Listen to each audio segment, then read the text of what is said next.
The meeting of the Economic Development Plan Committee to order. It is Friday, December 6th. We will start with roll call. Blessum. Here. Feldner. Hammer. Here. Howie. Here. Nether. Yes. Nelson. Here. Pittner. Here. On to the next. We'll do the pledge.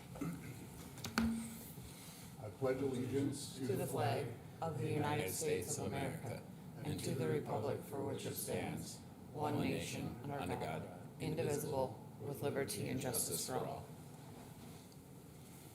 You have your agenda in front of you? Grab it. Paul, grab a couple of those. I printed other stuff and not that.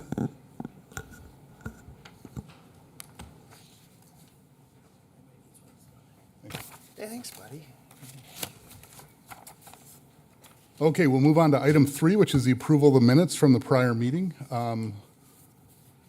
Were those sent out? They were part of the Michaela, is that what we do? packet, Part of yep. the packet, exactly. So were there any, if there were any additions or changes, we could entertain those, but otherwise I'll entertain a motion to approve. So moved. Second. Thank you. Any discussion? Okay, all in favor, say aye. Aye. Aye. Opposed? Motion passes. Okay, on to old business. We're going to finally get to the item that I've been trying to get to for 3 meetings. I passed out a piece of paper. I'll send these back and forth. Again, these were not some magical thing in any way, but it was just pieces from the North Dakota Commerce Department as well as from the Chamber EDC. And then just some things that as I said, I pulled ChatGPT and said, what should local economic development goals be? And it gave us some thoughts and some ideas. And so the idea that we're going for here, to give everybody just a longer term picture within the committee of what I'm looking for with this, I would like to get a list of items and goals and ideas that we're trying to accomplish with our economic development programs. The idea that should be, as we go through each program one by one on a little bit deeper dive, that we're able to point back to these and say, well, that's why we're doing this, because it fits this goal. It fits this set of our bullets for why we're trying to accomplish what we're trying to accomplish. So that's really where I'm going. And so from there, I guess, I'll just open it up to the committee. Let's start throwing some ideas out. Why do we set aside money as a city? Why do we ask the taxpayer to fund economic development? What are those goals that we're trying to accomplish? So let's start trying to get some of those down. Michaela we'll be able to get them on the screen, I believe, and Michaela will be able to show them to us. And what we'll try to do is get a set of bullets put together over the next half hour or so here that kind of gives us some guidelines as we continue our discussions. Does that sound good? Any questions on that? Okay, I'll just open it to the committee. What are the thoughts? Paul? Thank you, Mr. Chair. I guess I'll kind of give the buzzwords, and that would be fill gaps. Is kind of my thought. When I think of that, I think of some of our economic development partners that we have in place, whether it be the Chamber EDC, Visit Minot, the Service Basin Planning Council. And one of the things, we have our own economic development arm within the city. When I think of even like retail recruitment, okay, you have the chamber. They're a member organization. They work with local businesses that try to take their businesses and their investment and grow their businesses. I don't think the Chamber EDC, and this is just my opinion, and I'm willing to have this discussion, I don't think they have a place in retail recruitment, and that's one of our efforts that our city manager, from the time we interviewed him, was that needs to be a focus of this community, a standalone community, a hub community. We need to go after retail investments, whether that's big box stores or Costco, Sam's Clubs, chain restaurants that people, when they come to our community, especially from, and we hear this from military individuals that come to our community and say, well, they have this back home. That makes me think of home. That's quality of life. So I think overall, when we talk about just the city's development, economic development practices, I think that has to be a priority in filling gaps. And how do we pick up the slack where other organizations maybe don't have a responsibility to be there, or it contradicts what they're actually supposed to be doing. So that would be that's always been one of the top priorities for me when I think of economic development. Is I don't want to be in economic development when we shouldn't be. I don't want to do what the Chamber's doing. I don't want to do what Visit Minot's doing. They do a good job at that. But where can we fill those gaps where they maybe fall short or it's not part of their scope? That's my overarching philosophy when it comes to economic development within the city of Minot. And I'll let somebody else get on. And just one short comment, and Michaela, can we make sure that we don't lose the retail/restaurant from Paul's comments? I want to make sure we have that down. And just a comment back on that, Paul, or a question. I think one of the reasons why, especially when you look at things like retail, part of the reason why, whether it's chamber or other organizations don't delve into that a lot, is because immediately you run right into other competition, right? You're now, why in the world are we trying to bring in this new chain restaurant when we've got entrepreneurs in downtown that are running restaurants, right? So there's reasons why those other entities don't. I think also, though, it's good for us as we're considering this to think the same thing. We want to make sure as we're thinking through it, if we're using tax dollars to bring in those pieces, and again, I'll go back to what you said, it's really stuck with me. I remember the days when Applebee's was what we had, right? And so it's important that we've had that growth and we've got options now, but there's a balance there somewhere. And so I think we don't want to lose that competition part of it, that when we're using public dollars to make those things happen, there is an impact on the entrepreneurs and the business owners in town today. Yeah, and just to, if I may, Yeah, Mr. Chair, just to kind of further explain that, and I don't necessarily mean using those economic development dollars to incentivize coming, but even in data collection. Sure. What is, through Retail Coach and the provider that we've used, we've gained a great advantage in just having the data on where should we be marketing, what is our reach, what is our market, who's coming to shop in Minot, how far into Canada do we go, how far into eastern Montana do we go. You can kind of see our market stops at Lake Sakakawea, and then beyond that, a lot of those people just naturally go to Bismarck. How far east do we go, what is our reach, and then when we go to market, and that's all public information too, right? So that actually helps local entrepreneurs and small businesses that want to attract or want to advertise in certain areas. It allows them to use that data as well that's been used with taxpayer dollars to market their own businesses and whatnot too. So again, it's not just incentivizing businesses to come, but it's just the knowledge that we can gain when attracting different outside businesses. Sure. Yeah. Jordan? Thank you, Mr. Chair. And just to kind of comment on what you were just bringing up, Alderman Pittner, when I thought about this question, the most stressing issue in economic development, and I might take a particularly wide view of economic development, but when we talk about filling gaps and responding to pretty much any economic development challenge, the biggest thing that I see, workforce recruitment, workforce retention. I look at Chamber EDC stats, have our unemployment rate somewhere around 2%. In Minot, it's been a while since I've been in college. Anything below 3.5 was considered constraining on the economy because you have a shortfall of workers. And there's a lot of things in my mindset that I don't know. We're fighting an uphill battle to begin with on that. For instance, I'm from Valley City, North Dakota. If I had walked into the local Captain's Pub on Wednesday, the day before Thanksgiving, within 5 minutes, somebody to ask me, what the heck are you still doing in Minot? Because that's the viewpoint that a lot of people outside of our circle have. And I think they're wrong. It's how do we get that out there? What do we do to be able to fight against the demographics of these workforce shortages so that we can open more restaurants and they can have adequate staff to have good service, which if you don't have the good service, then people quit going to your restaurant and they eventually they don't make it, and that's kind of the circle of life anyways. But, if we don't have answers to workforce challenges, both in just getting the bodies and then getting them trained up so that they can be qualified, quality workers in town, that's going to be constraining on anything that we do. To me, that's one of the biggest priorities of anything we should be doing in this community is trying to attract and retain a good workforce. Okay, great. Tyler? Mr. Chairman, if I may, piggyback on that a little bit. 1.8, 1.9% unemployment, workforce is a large issue. And I do believe in short-term spending, kind of Keynesian theory there, right? Short-term spending to solve some of these problems. Is that the solve all? Maybe not. However, one thing I would like to what would like to add is some of the metrics that we're looking at. I think we need to look at increasing the labor pool. We're not always going to have sub 2% unemployment, right? So we need to expand the labor, expand businesses, and that should be one of the metrics we look at is increasing the labor pool to do so.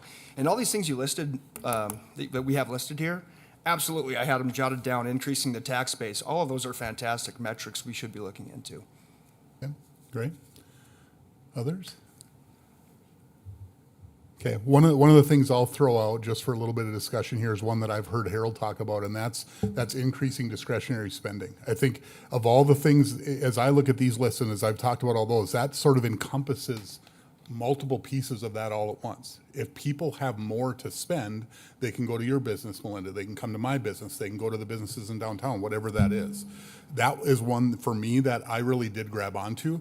Now, I don't know yet exactly all the components of how to do that, but I like that as a thought process and a reason why we want to drive economic activity as a city. Okay, what else? Hi, Yep. hi.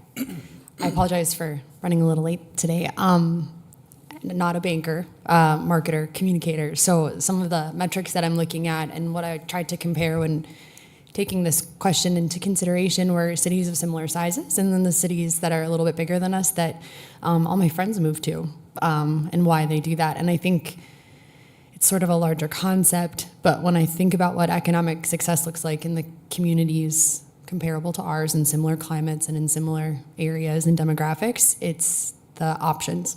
And so it's, if you lose your job as an audiologist in this community, that you have other options for somebody that you could apply to if there's layoffs or you want to change.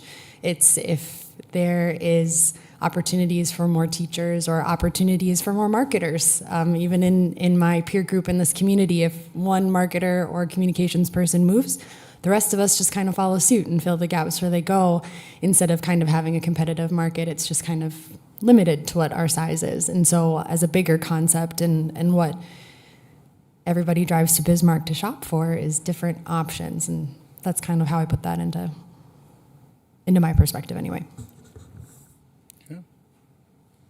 Others? Paul? Yeah. And again, just to kind of tie all that together, again, when we talk about discretionary spending and just, this is just me working through it in my brain, discretionary spending with options, right? You can have all the money, but then again, you have that discretionary money. Well, where do you go? You go to Bismarck to shop. Yeah, if you go- can, sorry, No, I'm so you- sorry. I know this is a community. No, If you can afford to spend all of your money here, but then you can afford to drive somewhere else to spend your money.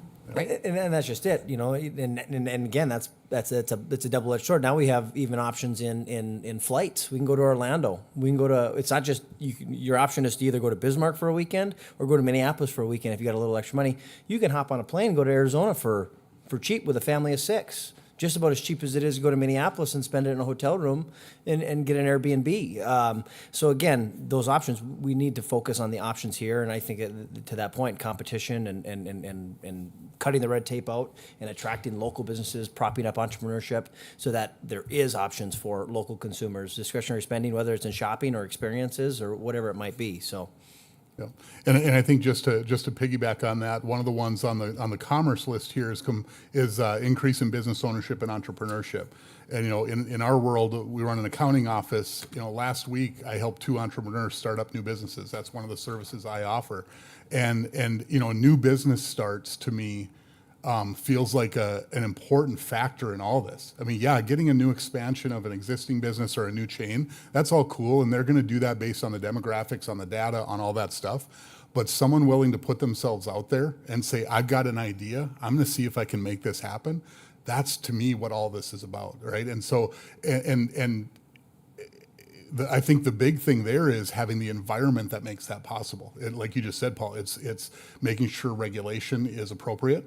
It's at a level that just what we need, making sure that the tax environment is good, making sure that, just there's a good flow of cash moving around the city. That's what we all want, right? You don't want people stashing it in their pockets or doing any of that. So I think those entrepreneurial starts to me is a great way to think about the health of what's going on in our community. And so, that's something that I would be interested in understanding or thinking about as we go through this process.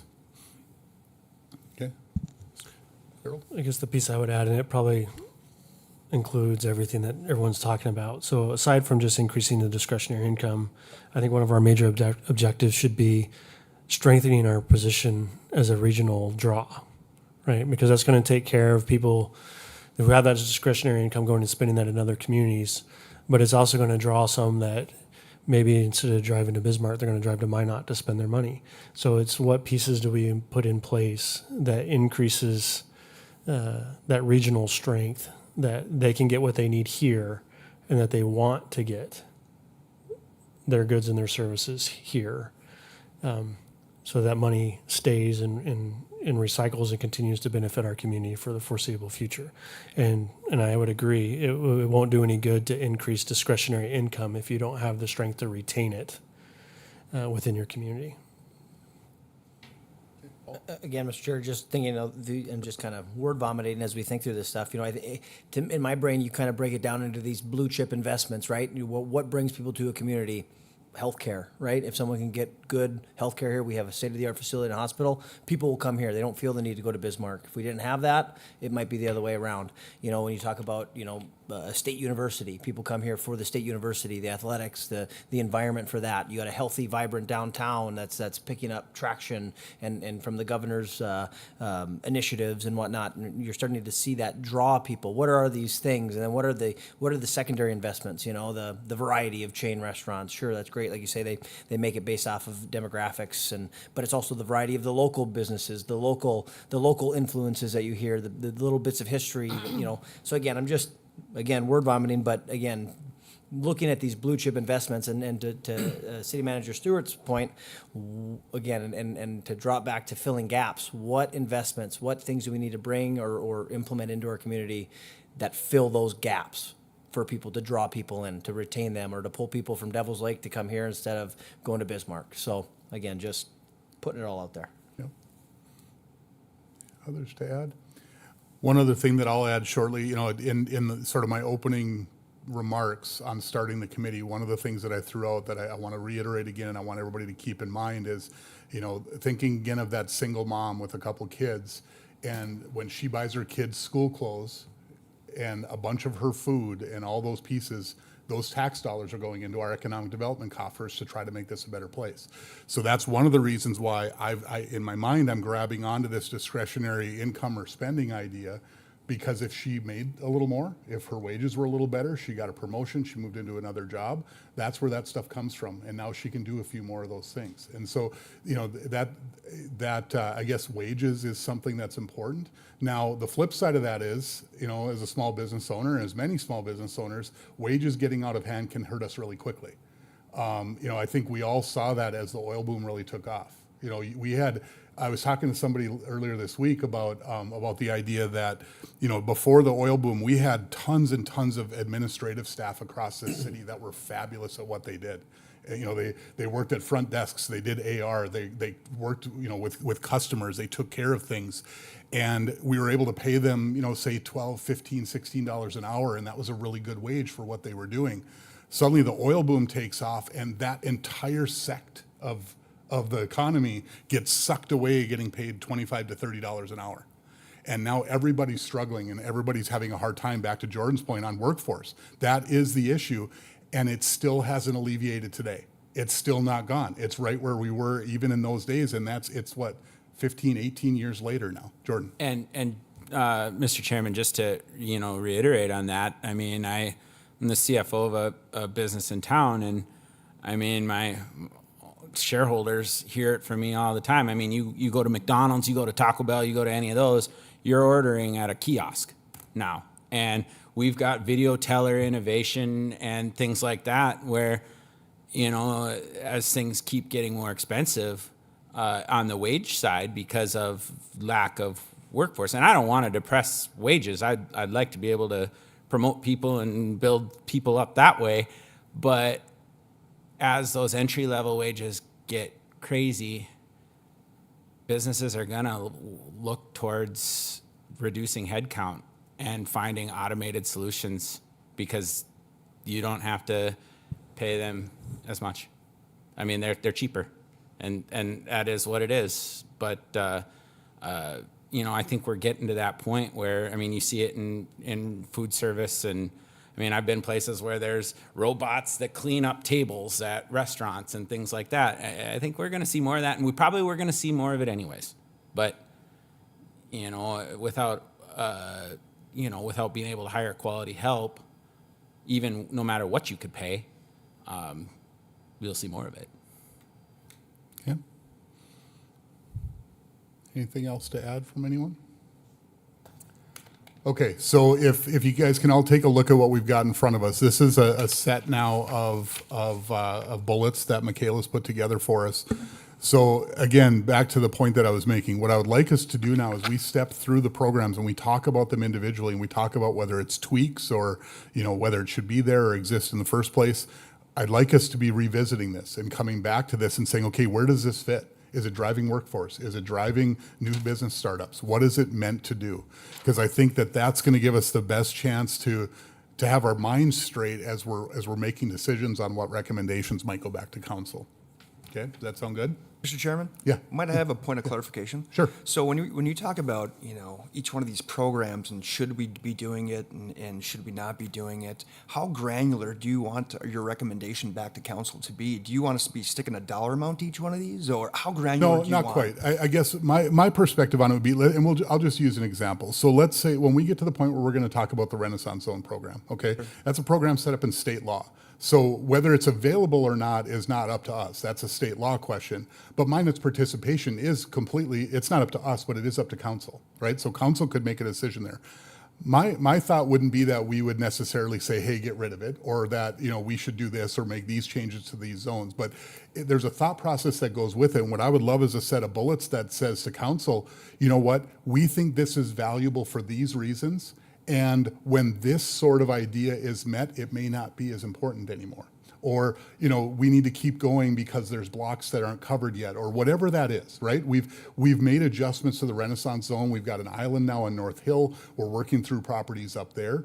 But again, if you put the other hat on with that program, it's sort of that winners and losers picking thing, right? We're choosing which buildings and which businesses have access to that. So there may be times, Tyler, where we say, hey, yeah, you know what, I think funding this at this level makes sense. And I don't mind having that in a bullet because council's still going to take it up. Sure. We'll still look at it. Paul and I and the rest of the crew, we'll still think it through. Like as an example, the economic development dollars that we have going towards state programs with PACE and FlexPACE, we put $1 million in the 2025 budget. If we feel strongly that that's the most important thing that we can do, we can take a look at adjusting the guidelines to allow more than that and to make a recommendation to put more money there. So I think there are places where we could do that, but that's not exactly my expectation. Perfect. I just want a point of clarification, how granular we want to get on this committee. As much as we like. Okay. I mean, if we really feel strongly about something, I'd love to see those recommendations come back, because I think that's the point of what's going on here, is that council gets a new perspective of resetting with 2025, thought process in mind. Where are we? Sure. It's a time to think, okay, how do we look at the next 10 to 12 years? Perfect. Okay. Thank you. Yeah. Others, Jordan? I did have one comment that might be, if we're talking dollars and cents and programs, it's probably outside of the scope of this committee, but it's still part of economic development. And it's the economic development that you're not spending any money on. Attitude towards development, per se, or like regulation and red tape and things like that. And the question I would ask with that is, how much can we improve our standing towards outsiders and, more importantly, insiders that have been here doing business in this community maybe for several years by just, making it easier to do business in town, watching red tape, eliminating regulation that's onerous, and making it easier to do things like permitting and building permits, whatever, but have you. I hear this from customers that they're running into pitfalls and issues with wanting to expand or develop projects and things like that. If we make those adjustments, and we're not spending any, well, we might be spending some money to do some of that, I don't know, but there's a lot of it could just be more efficiency in improving things, or just a general mindset of being more friendly towards some of those, bit more applicant friendly, I would say. How much benefit would we see in economic development without spending any money? And Melinda, I know you and I have talked about that because you've been through these programs and had some of those discussions. So I don't know if you have anything to add, or otherwise we can. Yeah, just having experience recently opening business in Minot, there's definitely some difficulties in the process of doing it with the city, which I know that I've given feedback to, and I know that we've talked about too, and they're making some changes too. But I feel like if we could clean up that process a little bit so that we weren't like spinning in circles as we're going through that, you know, being told one thing and then coming back around and being changed after you've made improvements, things like that. So really just cleaning up that process so that people don't feel like they're always confused about what they're expected to do would be helpful. So those are like very organic things you could do, just cleaning up current ways that you approach it, which technically shouldn't cost a lot of money, but it could if you have to add employees. Yep. Brian, did you have something to Yeah, add? and thank you, Mr. Chairman. One thing that we have done recently is we added the new commercial plan reviewer position. With that position started on Monday, and a lot of the issues that Melinda had never would have happened if we had that position in place a year ago. So we're going to be able to serve our customers much better having that full-time position in place. We'll be able to get these plans reviewed much quicker and get permits out much faster than we did before, and have more accurate plans done as well. And I like that part of it too, because I think like there's so many dreamers in town that do want to make businesses really neat kind of niche things. So like they can focus on like developing that when this stuff is all in place. And, you know, maybe we support them a little bit more in those dreams. Maybe we have some kind of little committee with business owners that will partner with new business owners and be like just cheering them on. Because I think that that's really tough for new businesses in town too. I think there's like a lot of cool things that are coming. Yeah, no question. Mr. Chairman, Okay, go ahead. more of a comment is the Minot Association of Builders recently did have a meeting with city staff to iron out some of those details. And one that came out was maybe relaxing some of the ordinances on buildings and stuff like that. Now, we just redid that building ordinance 3 years ago, Brian? 2021. 2021. You're talking the land development ordinance. Correct. By way of the steering committee. So, and I guess there is always limited resources at the city level, correct? So I don't necessarily think we should be opening up, opening up the entire ordinance and redoing it. But if there's certain things that the city would like to see changed, or at least get a bouncing box and say, hey, like we hear you. We want to look at these regulations, say if they don't make sense, let's get them out of the way. I guess I would be open to looking into those ordinance changes again via the steering committee. And I think, I guess to that point, we're seeing those at council. I mean, whether it's those pieces, we've had a couple land development ordinance stuff come up with the lighting downtown, and also through the planning process as well. And in fact, at this week's meeting, the city engineer presented on some changes to ordinance just in their world. About can we have rocks in the boulevards and just stuff that we're enforcing that we maybe don't need a reason for. So Tyler, to your point, it may not be as just that big global, hey, let's go revamp it. It's more just what are the tweaks we need as we see them, right? I feel like that's more of a stage that we're in at this point, is just working with the current land development ordinance and going from there. Okay. One other thing I just wanted to add quickly, back to your point, Jordan, one of the things that I find myself looking at when I'm on council is we have these programs in place, and for good reason, we put some strings on the dollars we're giving, right? I mean, some of the stuff in downtown, whether it's facade or whatever that is, there's strings because you want performance for the money, right? You want to make sure that if we're going to give these public funds, you've got to step up and do something that makes sense. And so I think we want those. Now, the flip side of that is when we've got a request in front of us where there isn't any of those incentives and there are no dollars, I find it much easier to side with a developer, right? And to say, look, you're not asking for anything other than permission to move forward. And so there's as I'm thinking through things on council, that makes that part more straightforward. And so while I don't disagree that we should have strings on our programs, it's a little counterproductive when we're saying let's reduce some red tape, right? Because we actually need that. If we're going to give somebody $180,000 to fix up 2 faces on a building, right, boy, we're going to tell them kind of how we want it to look. We want it to look like it should, right? And I fully agree with that. and I think what I was maybe referring to is more to what you just said. It's when all they're asking for is a permit to do add-on or build a new building or whatever. They're not asking for $100,000 from the city to build their building. They just want to build their building, you know? And I mean, I get that there's coding, and I've seen examples where places are too friendly, and then everything just looks like it's plopped together, like it just got thrown against the wall and see what sticks. And that's not good either. But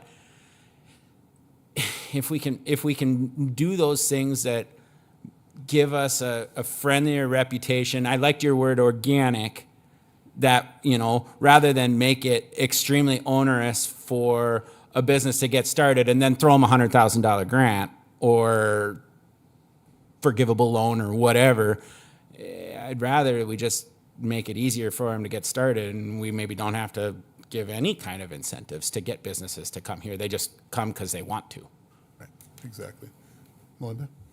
I think something else that's kind of cool in Minot too that maybe doesn't get recognized quite as much is there's some groups that are doing these things on their own without any support whatsoever, like the Downtown Business and Professional Association. Like, that's just one. Like, they really just take donations, and you know, like, kind of supporting those groups too that really just want to see better things in town, and because they're just raising all that money on their own. So it's kind of cool. Like, maybe even just to support them, not monetarily, but like help get the information out for those little groups that are really kind of fighting on their own to make some improvements is kind of cool too.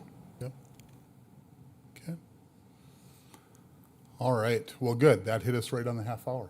So if you guys are good with that, again, it doesn't have to be exactly this, but I just wanted us to have these things in mind now as we go through these back to back, that we're able to kind of keep these in mind. And if we've got a program out there that we're spending money on, it should fit somewhere. That's really what I'm looking for. So with that, we'll turn it over to, oh yeah, Chair. go ahead, Beth. Sorry, one it is on topic, I suppose. So we mentioned the Minot 2040 plan last year, and there's Section 8, and the Minot 2040 plan is all about economic development from the citywide survey. So it was all surveys done, and there's several really interesting details in that. If you guys haven't dug into it, it's a great piece. But one of the things that they did was they talk about how we can look back at the last decade or so of how the effectiveness of these programs, and in some of the presentations that we've had, there's been like mentions of how many they've helped and sort of those numbers. I'm wondering if there's possible that we could pull together some of the programs that you'd like us to look at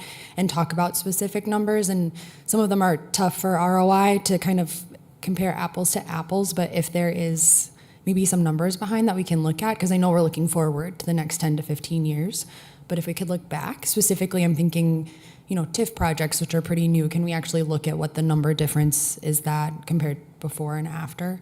And I don't know who we could ask to pull that together, but. Well, and to that point, that's actually what I have envisioned for each presentation. So again, when we look at the Renaissance Zone, and Brian, I know we've seen some of those, and I remember some of the latest ones getting, hey, it was, we were taxing it at 40,000, it's now 320, here's the difference. We'll be able to see those, Beth, and my hope is that my direction to whoever will be presenting each program tries to bring that. Some of them are a little harder, it's not always just straightforward, but a lot of them, there really are the numbers there. And we should be able to see, hey, here's what the investment the city brought to it, here's what that state investment alongside it was, and here's what we think it returned. Because I think that's going to tell us a lot of the story. Right, and as we predict what we would like to do. Furthermore, just to refer back to that document that was put together, they surveyed residents, and one of the top topics that came back is what residents thought our community was missing was sidewalks. And so it's really interesting to think about that economic development piece. It does fit in here because people feel like, well, I can't even walk to these businesses because I'm not going to walk across 16th Street or something. It's just not possible. And so it's a really well done document, and I'm not just saying that because I helped work on that, but it's really insightful. So I'd recommend the committee take a look if you can. Yeah, great. Okay. All right. I think with that, we'll turn it over to Harold or Brian, whichever one of you wants to go first, and we'll go from there. And we'll talk about Minot economic development.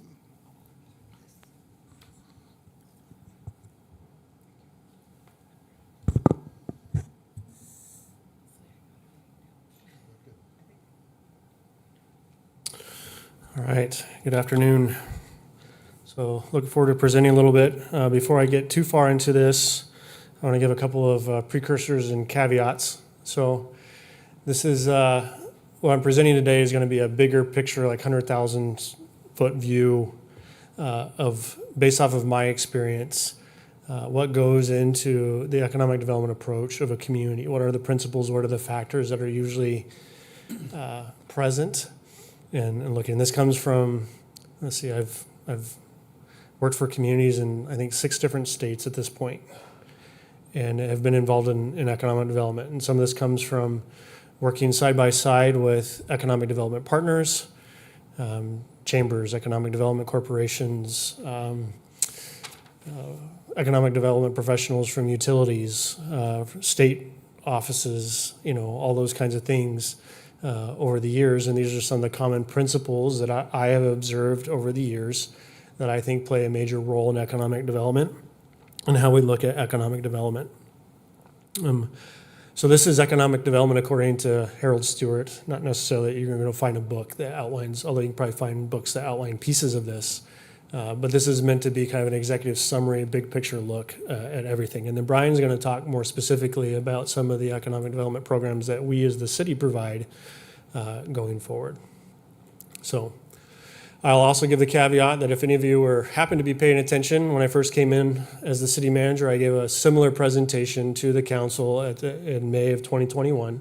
In fact, a lot of these slides come from that exact same presentation. Not a lot of it has changed because the principles haven't really changed a whole lot since that time frame, but there are some changes and tweaks here. If I can get my clicker to work to advance the slides. I'm pointing at the star. It's not working.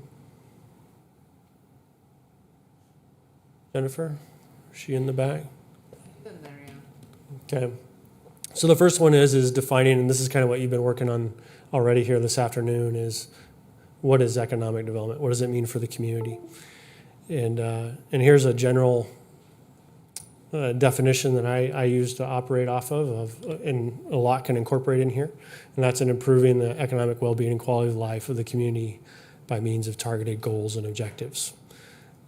That's the mission. That's what we're trying to accomplish and do. And there's a lot of different aspects that fall underneath this definition and that we'll talk about here as we go through. So one of the things I do for simplicity's sake is I try to refer to it in a way that people can relate to and understand. And so I refer to economic development like gardening. You're going to do a garden. My wife and I, we've had a garden over at the Rainbow Gardens here for the last couple of years, and these are some of the concepts as it relates to economic development in that sphere and looking at it.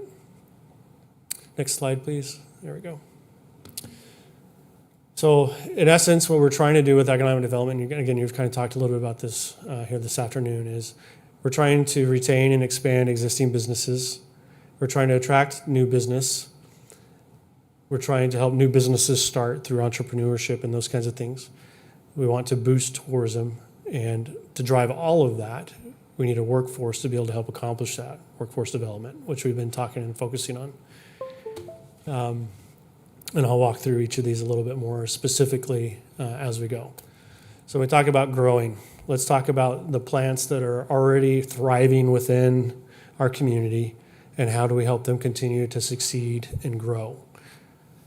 And the reason why I think this one is important, when you compare all of those out, which ones are your highest probability of success and which one take the most resources? In my opinion, in my observation, probably 85%, well, I have it here on the slide, about 85% of your economic development success is going to come from growing and retaining the businesses that are already within your community, right? Whether that's an AGT or a military base or anything like that, those businesses have already proved that they can survive within the environment that you have, right? And the more you can do to help them grow and succeed, that's where you're going to experience most of your success.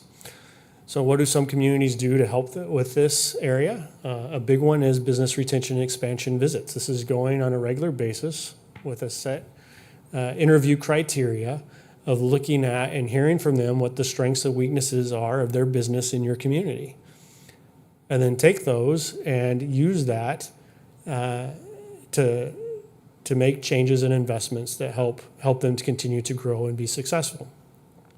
That could be from anything from infrastructure, maybe you need to increase the capacity of water lines and sewer lines to them so that they can continue to grow in an industrial process, or maybe it's road infrastructure and logistics and those kinds of things. Or in some cases, and this is where you really begin to exponentially grow, is, and I've participated in these, what we call BRE visits in previous communities I've been in. One of the questions we ask is, what resource are you having to purchase that you can't get locally, that costs you a significant amount of money, that if we were able to find that and bring that closer to you, would have a positive impact for you? So let's say like a plastics manufacturer, they buy plastics in pellets and they convert it into products. Well, they may be bringing in those plastic pellets from states away. And they may argue and say, or not argue, they may suggest, if you can get someone to create those plastic pieces for me closer, I don't have to spend as much money getting that here. And that increases my competitiveness, right? So then we can go recruit a business that creates those plastic pellets that helps your existing business be more competitive and grow and expand at the same time of adding more jobs and more investment in your community, and it's a good symbiotic relationship. So those are just a couple of examples of how those business retention expansion interviews play a critical role in the economic development process, especially with regards to supporting the existing businesses that are already in your community. Next is having financing tools available to help you do that, right? And there's a variety of them at play that can be used to do that. Workforce development, again, we're going to continue to talk about that ad nauseum. And in my opinion, the workforce development is an issue that we have known is coming for a long period of time. I've said it before, and I'll continue to say it. We're beginning to have the retirement and the exiting of the workforce of the largest generation in American history, the baby boomers. They did a great job of building the economy of the United States. The generations coming in behind them are not as big and robust. It's creating a void that we're beginning to experience, and we have to figure out how to work through going forward. And it's not just Minot that's struggling with that. It's a nationwide issue and struggle. Now, that being said, if we can figure out how to solve that problem before everyone else, what a competitive advantage that has for us in our community and our region, if we can figure that out. And we need to continue to have that conversation. So let's talk about another aspect, and that's transplanting. So we talked about taking care of the plants that I guess would be considered your I'm probably going to use the wrong terminology, your perennials that just come up on their own every year, right? Your herbs, you don't have to replant them. They're just going to come back every spring. Okay, and that was the business retention expansion aspect. Now we're talking about, what do you go to the store that you buy those starter plants already, right? Your tomatoes and those peppers and those kinds of things that you're going to bring and plant into your garden and you're going to see success with. And some of those may be plants that continue to grow within your community or your garden ongoing, or they may have to be replanted on an ongoing basis. Well, this is where we spend a lot of time and effort. And my observation is that I think sometimes communities get too fixated on this aspect, right? This is the chance where you get, this is the grand slam, right? This is the home run. But the chances of your batting percentage at the plate is not going to be very high when you're focusing on this, right? So the aspects here, again, is workforce development. It's site selection, understanding the site selection process. It's about having an online process. This is one of the things that has changed in the economic development world since I began my career, right? The way economic development is approached and decisions are made today is not the same as what it was done in the 90s or the 80s and those kinds of things. It used to be that it was about being in the right place at the right time, knowing the right people and having the resources to move forward. And to a certain extent, that's still true, with the exception that maybe knowing the right people isn't as critical. It used to be that a mayor or a good economic developer could know who the player was in making a decision about where a business was located. And it was a matter of going and sit down and have a lunch with them and convincing them and giving them the sales pitch on your community and why they can succeed there. And that's what the decision got made off of. Today, with the access to data particularly through cell phones and credit cards and all those kinds of things. These decisions are made much more based off of data versus relationships anymore. I'll give an example. I attended an economic development conference when I was in Missouri in St. Louis, and we had one of those decision makers from a local restaurant chain. I think it was called Freddy's. If everyone's heard of Freddy's steak burgers and custards and stuff, right? And he was talking about their decision-making process. And he says, it's data-driven. We spend a lot of money acquiring data and analyzing data. When you walk into one of our stores, your cell phone begins to ping, and we begin to get data. We know what your salary is. We know how much you spend a year in fast food restaurants and all those kinds of things. And that's the data that we're using to make our decisions on where we locate and where we're losing that. And they said the same thing happens when you walk into a Lowe's or a Menards or a Home Depot. They know how much time you spend in which aisle. They know which products you're picking up and spending time on, those kinds of things. My main point here is everything is data-driven. And that has significantly changed how economic development decisions are made. City staff and MACDC and some other community partners have been working with regards to retail recruitment. And Brian and I attended the International Council of Shopping Centers. This is kind of the Super Bowl economic development conference for retailers, where you go to meet the decision makers and make your pitches and try to convince them to come to your communities. And we were meeting with a big box warehouse. And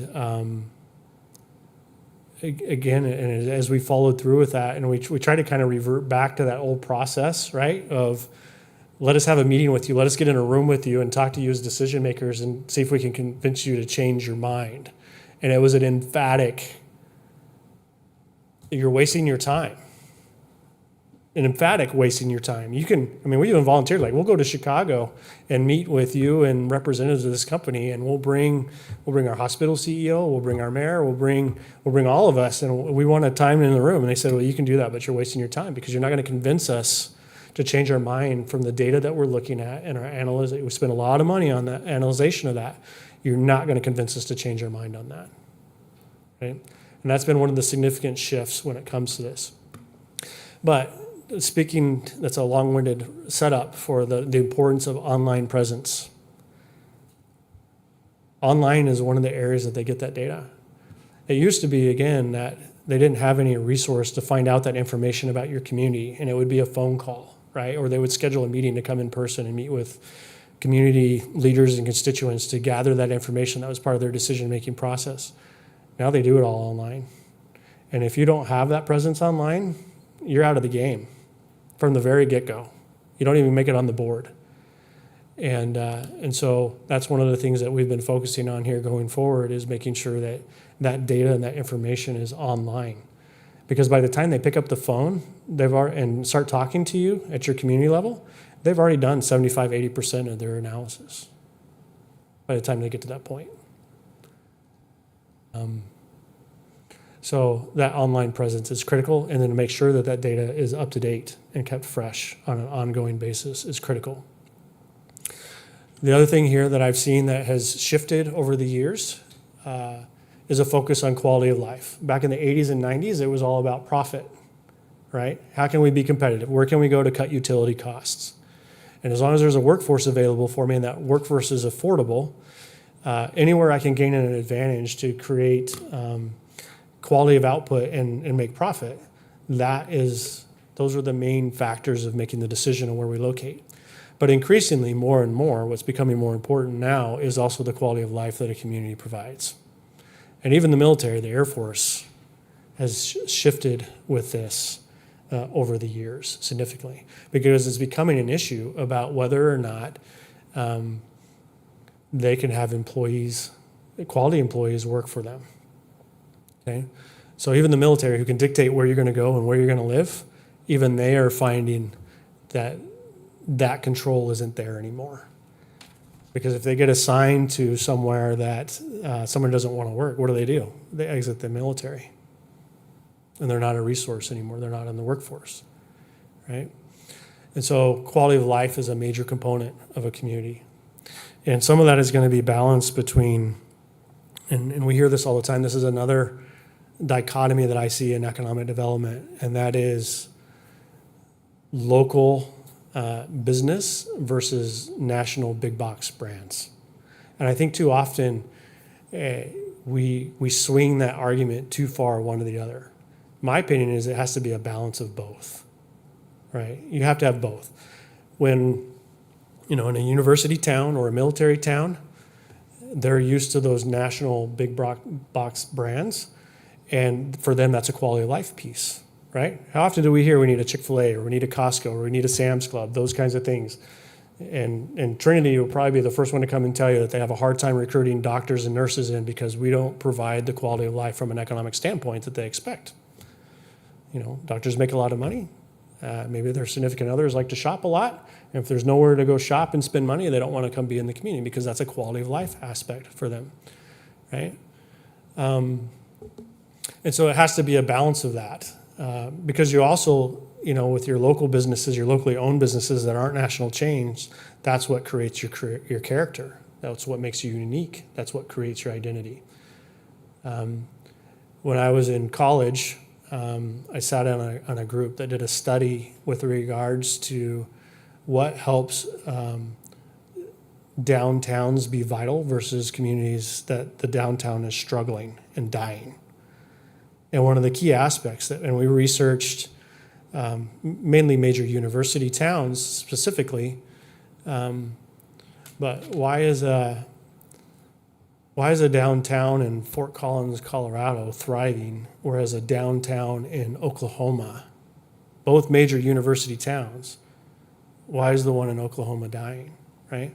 And one of the key aspects that we determined through that study was it had to come back to that balance of those unique locally owned businesses. Big box and national brands provide a certain aspect, but sometimes the quality isn't there and the quality of the product, and sometimes the customer service isn't there when people are researching and making that purchasing decision. And that's where local businesses thrive, providing a better quality product and providing a better quality service. And really both of them need that, right? I'm probably like most of you when I travel as far as restaurants. The last thing I want to do when I'm traveling, unless I'm specifically trying to get in and out quickly, I want something unique, right? I want to eat somewhere that I can't eat at home. So I'm not going to go to McDonald's. I'm not going to go to Taco Bell when I'm out traveling, right? I want something different and unique. And so, again, a long-winded answer or point of there's room for both of those. And competition is good.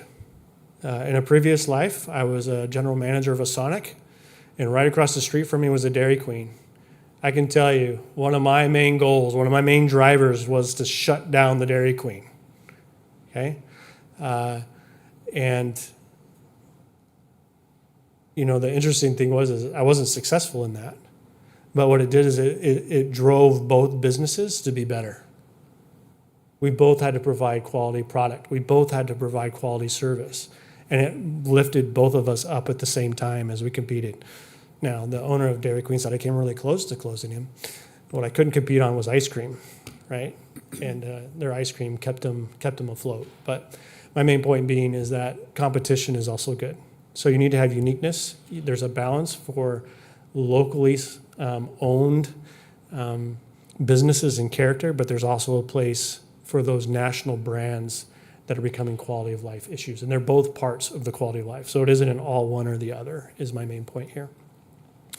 So anyway, we spend a lot of time and effort recruiting in businesses, and it can be primary sector, it could be industrial, manufacturing, it could be retail. The list goes on and on and on. But these are expensive to try and do, and your success rate is going to be fairly low, especially when you compare it to the potential 85% of your growth coming from growing and expanding your current businesses in your community. Next, let's talk about sowing. What are those things that you plant from seed, that you grow from seed and bring up? So you're not buying a pre-planted, or you're not transplanting an entire tree or whatever else that's already established in. We're going to start it from the very beginning. And this is your entrepreneurship. This is creating an environment I remember reading a book early in my career with regards to the success of economic development. I think the book's called Small Giants. And one of the principles I gleaned from that was you never know when that next big business is going to start in somebody's garage or backyard, right? The story behind Best Buy is the owner started in Oklahoma and their community got wiped out by a tornado and they had a need for appliances and they began that. And next thing you know, out of someone's small garage and coming out of an issue of basically a disaster was the grounds and the birth of Best Buy, right? But the main point here is that when you support a business in growing, there's a loyalty that comes with that, right? There's a reason why Microsoft is based out of Seattle, because that's where they started. There's a loyalty there to that region because they wouldn't be who they were without that, right? And so that could provide you a competitive advantage. And another principle out of that book was every community has its own strengths and weaknesses that allows certain businesses to thrive in that area and other businesses not to. Okay, one of the examples it gave in the book was, I think it was wine out of France or something like that, and that the quality of their wine ties back to the minerals within their soils and how much sunlight they get, and when they get it, that translates into the quality of the grape, which then translates into the quality of the wine. That can't be duplicated everywhere, right? That's unique to that community, that region, and that's what gives you your character, and that's what gives you your competitive advantage. So find those things that are unique, that allows things to be successful and be better than anywhere else, but can only be found in your community and in your region. And why not? So in order to support those, you need these other systems in place to help support that. I mean, and you guys referred to it a little bit here earlier, mentoring programs, right? How do you let them dream and then put the resources around them to help them make that dream a reality? And then not just make it a reality, but to grow, to thrive, and to succeed even further than they probably even imagined or dreamed. Having the financing tools in place to do that. Having cost-effective spaces for them to get started. When you're started, you can talk with bankers and those kinds of things. You don't have a lot of capital assets, and that's a barrier to getting going and starting a business. So how do you reduce those costs? How do you give them opportunities? Are those workspaces? Are those shared use spaces? Those types of things. And that gives them a start, helps them start perfecting their business model, their business concept, begin getting some capital going to where they get to a point that they can stand on their own 2 feet and grow into something better. And those are some of the key pieces when it comes to entrepreneurship.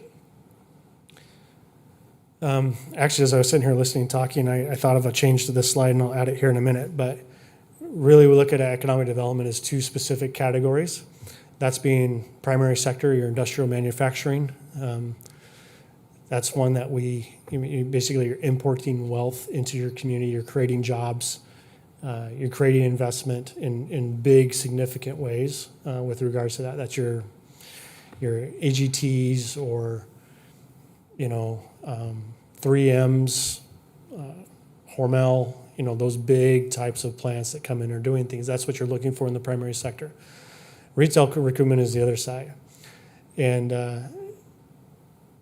the third point I would add here that I don't have on the slide because I just thought of it today, and that's your hospitality sector, right? Some communities build entire economies off of hospitality, right? Mainly if you're down south, Florida, beaches, those kinds of things.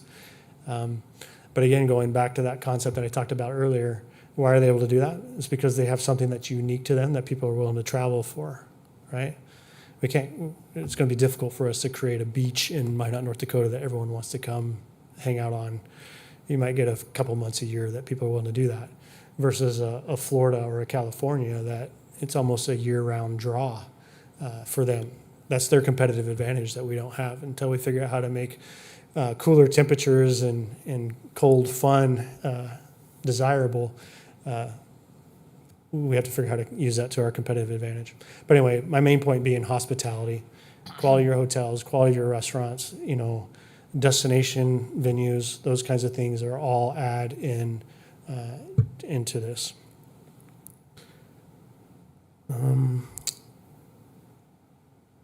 The other point I want to make here is I've been in communities that you spend a lot of time and energy to get your economic development momentum going. And then too many, once they get it going, they think they've solved the problem and they stop. So the point I would make here is, and I've also heard too that, well, if we create the right environment, we don't have to give incentives for these types of things to happen. They'll just happen on their own. My experience has been the opposite of that. Once you get the momentum going, you have to keep it going. And in particular with retail, it isn't just as simple as we grow to a certain population level or whatever. It takes active work and recruitment to bring them to your community. Some of them will happen on a natural basis, but most of it requires work and effort. And it's not just going to happen on its own, not very quickly anyway. And so it takes constant work and effort to keep moving it forward. Partnerships are important. And I think hopefully as you've seen this, like when we talk about economic development, it's a broad scope of thing, and there's different areas where different groups or entities specialize in, right? And kind of like Alderman Pittner was talking earlier, you know, it's not that the city wants to take over. I mean, there's things that MACDC does really well, right? They're doing the primary sector, they're doing the rail ports and those kinds of things. That's what they specialize in. That's what they do. So whereas Basin Planning Council has another different look and perspective of economic development, and they do that really well. It's important that we all partner together. And the main point I want to make on this slide is you're going to accomplish more by being on the same page and working together than you are going to be and not communicating with each other and pulling different directions. Probably the highlight that I can give of that is when I was city manager in Missouri, we were going through a site selection process. It was for a distribution company. At the beginning, you never know what it's about, but it ended up, because we were successful with it, what it ended up being was it was the first joint Dollar Tree, Family Dollar distribution center in the country. And they identified our region as a place that they needed to make an investment. And it was us and two other communities that were competing. And we sat in several meetings. But when I talked with them afterwards about what was the main factor that made them decide to come to our community versus the other two, their response was twofold.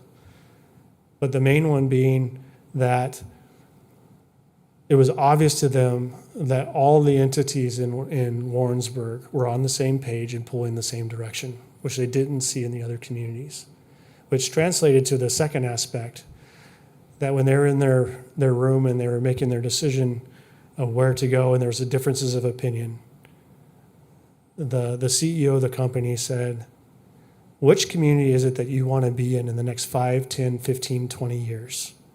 And there the unanimous response was Warrensburg, Missouri. And that was because we were all on the same page. We had challenges that came up, as frequently comes up in these processes, where we had a time where the college president had to come in and resolve an issue or a concern. There was a time that the base commander from the base had to come in and resolve an issue and a concern. There was a time that the county commission had to come in and play a role. There was times that the city staff had to come in and play a role. But every time they gave us a different challenge or issue, there was always somebody that stood up and helped resolve that issue, but did it in a way that showed that we as a community were all on the same page and pulling the same direction. And that was a decision difference in a probably $120 million financial decision and investment. And so partnerships are key. And it's not that we're competing against each other. We all have different roles. We all have different strengths and weaknesses. But it's important that we're pulling the same way. We're on the same page, and we're using each other's strengths together to go forward.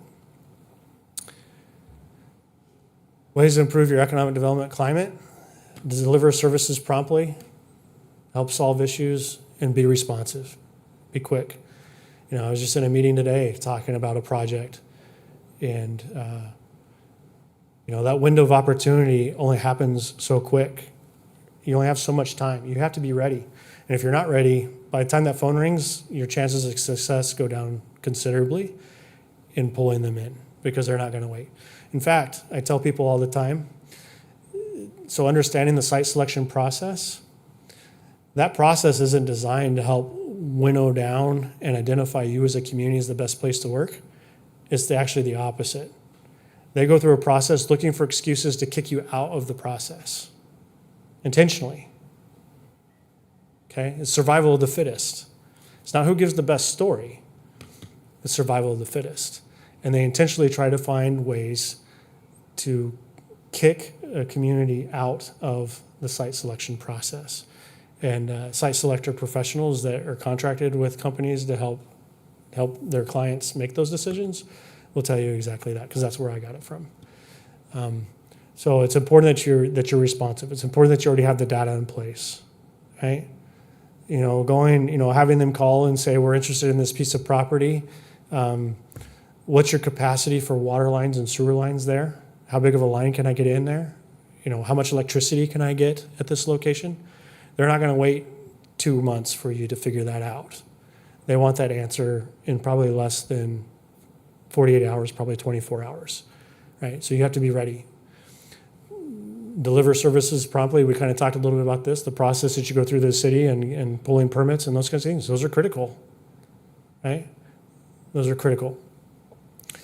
Now, I'll go off on a little bit of a tangent here because we talked about it a little bit earlier, and this will be an example that I have too. Sometimes those perspectives can be different, okay? When I was in Warrensburg, it's similar to you guys. We built a culver's about the same time you guys built one here in Minot. The developer that was building the culver's in our community was doing multiple in the region. And we were able to get them up and running. And I remember one of my elected officials asked the owner how the process was working with the city at that time.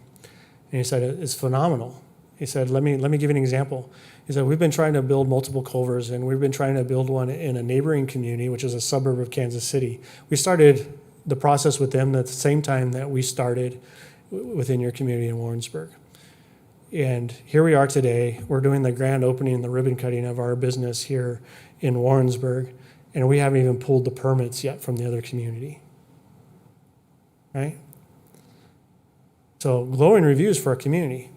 But then I turn around and I go to the next project, and I had a local developer who's beating the drum with my elected officials that the city is extremely difficult to do business with, right? And that we put so many restrictions in place.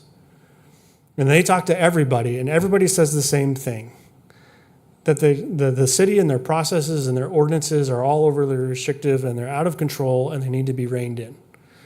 So in that situation, which one do I listen to? Do I listen to the developer who's singing our praises that we're one of the best communities they've ever worked with?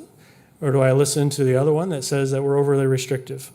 The answer is it's probably in the middle, right? And we always need to be open to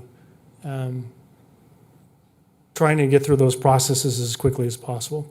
The other caveat I would say here, and I want to provide another example, is at the end of the day, economic development is what your community wants it to be.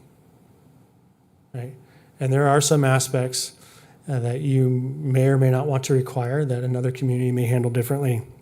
One example I'll give of that is Pella, Iowa. Okay, Pella, Iowa is the home to Pella Windows and Vermeer. There's a major manufacturer and designer of farm equipment, construction equipment, the list goes on and on and on. Pella, Iowa is a little town of probably about 10,000 people. Okay. Pella, Iowa has the only Walmart that I've ever seen that has a different facade on the front than any other Walmart in the rest of the country. Why is that? Because in Pella, Iowa, their Dutch heritage is extremely important to them, to the point that they build it into the aesthetics of every building that gets built in their community. The aesthetics and how it looks is important to them, and they build it into their regulations. Okay? I'm not saying that's what Minot needs to do. I'm just providing it as an example that what's important to you for economic development, building on your character, building on your identity, and those kinds of things, that's a local decision of what's important to you, right? And you can make maybe some big box national stores abide by those requirements if you want to. Now, some may argue that those are overly restrictive, right? What difference does it make whether or not my facade looks like it's from a Dutch village? That's just added costs that we have to design in and build, and you're making it more expensive for us to build in your community. In some cases, and I know this happens sometimes in Pella, to the point that some businesses choose not to build in Pella, Iowa, right? But that's part of their identity. That's important to them. The key piece is identifying what's important to you that you want to enforce, right? That can be whether or not you want your parking lots paved or not. What's your landscaping requirements? You know, those are things that you can cut or not cut, but those come back to your identity and those kinds of things of what you want to do. I'm going to breeze through this. This was just kind of what I interpret to be kind of the economic hotbeds of a community, and the community of Minot is growing significantly enough that you have multiple areas where the community is going to grow, and that we need to continue to pay attention to. For me, the biggest opportunities in Minot right now is North Hill and Southwest Minot. With the new hospital and the new high school, those are going to drive economic interest within the community of Minot that we have an opportunity to capitalize on. That will pay big dividends going forward in the future. That's not to ignore some of our current assets that we need to continue to maintain, like Minot Air Force Base, Minot State University, the port, you know, those kinds of things, our downtown, the mall. All of those things are key ingredients that we need to continue to focus. But it's becoming more complicated, and that's part of growing and maturing as a community. It's a good thing. Overall, tools for economic development, infrastructure, you know, how are you going to do that? We've been talking about this to some degree as staff with council with regards to housing development. You know, do we keep making developers pay 100% of the cost of water and sewer and road infrastructure? Or do we start picking up some of that because that's a need in our community at this time? The other point I'll make on that is these tools can be turned on and off based off of need and priority, right? So housing's a need right now, workforce is a need, so maybe we invest in that at a time, but just because we invest in it now does not mean that we have to invest in it in perpetuity either. We can control that, we can turn that on and off to balance our economic development needs as it goes forward, and that's a key piece to remember as well. These can be in the form of the city agreeing to put these infrastructure improvements in, and we pay for it, which ultimately means the taxpayers are paying for it. Or it could be through programs like TIF or sales tax rebates or different things like that, where the developer pays for it and then gets reimbursed over time to help do that.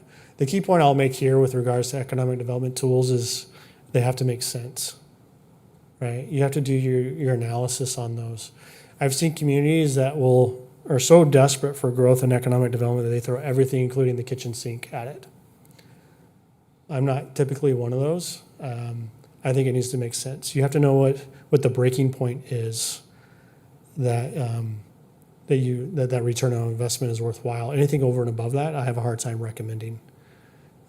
So again, the example that I gave with regards to the Dollar Tree, Family Dollar site. You know, they told us to come and give them our best proposal for them to be there. We did, and they told us it wasn't enough. And my response to them was, well, if that isn't enough for you, we've done the calculations. That's our break-even point.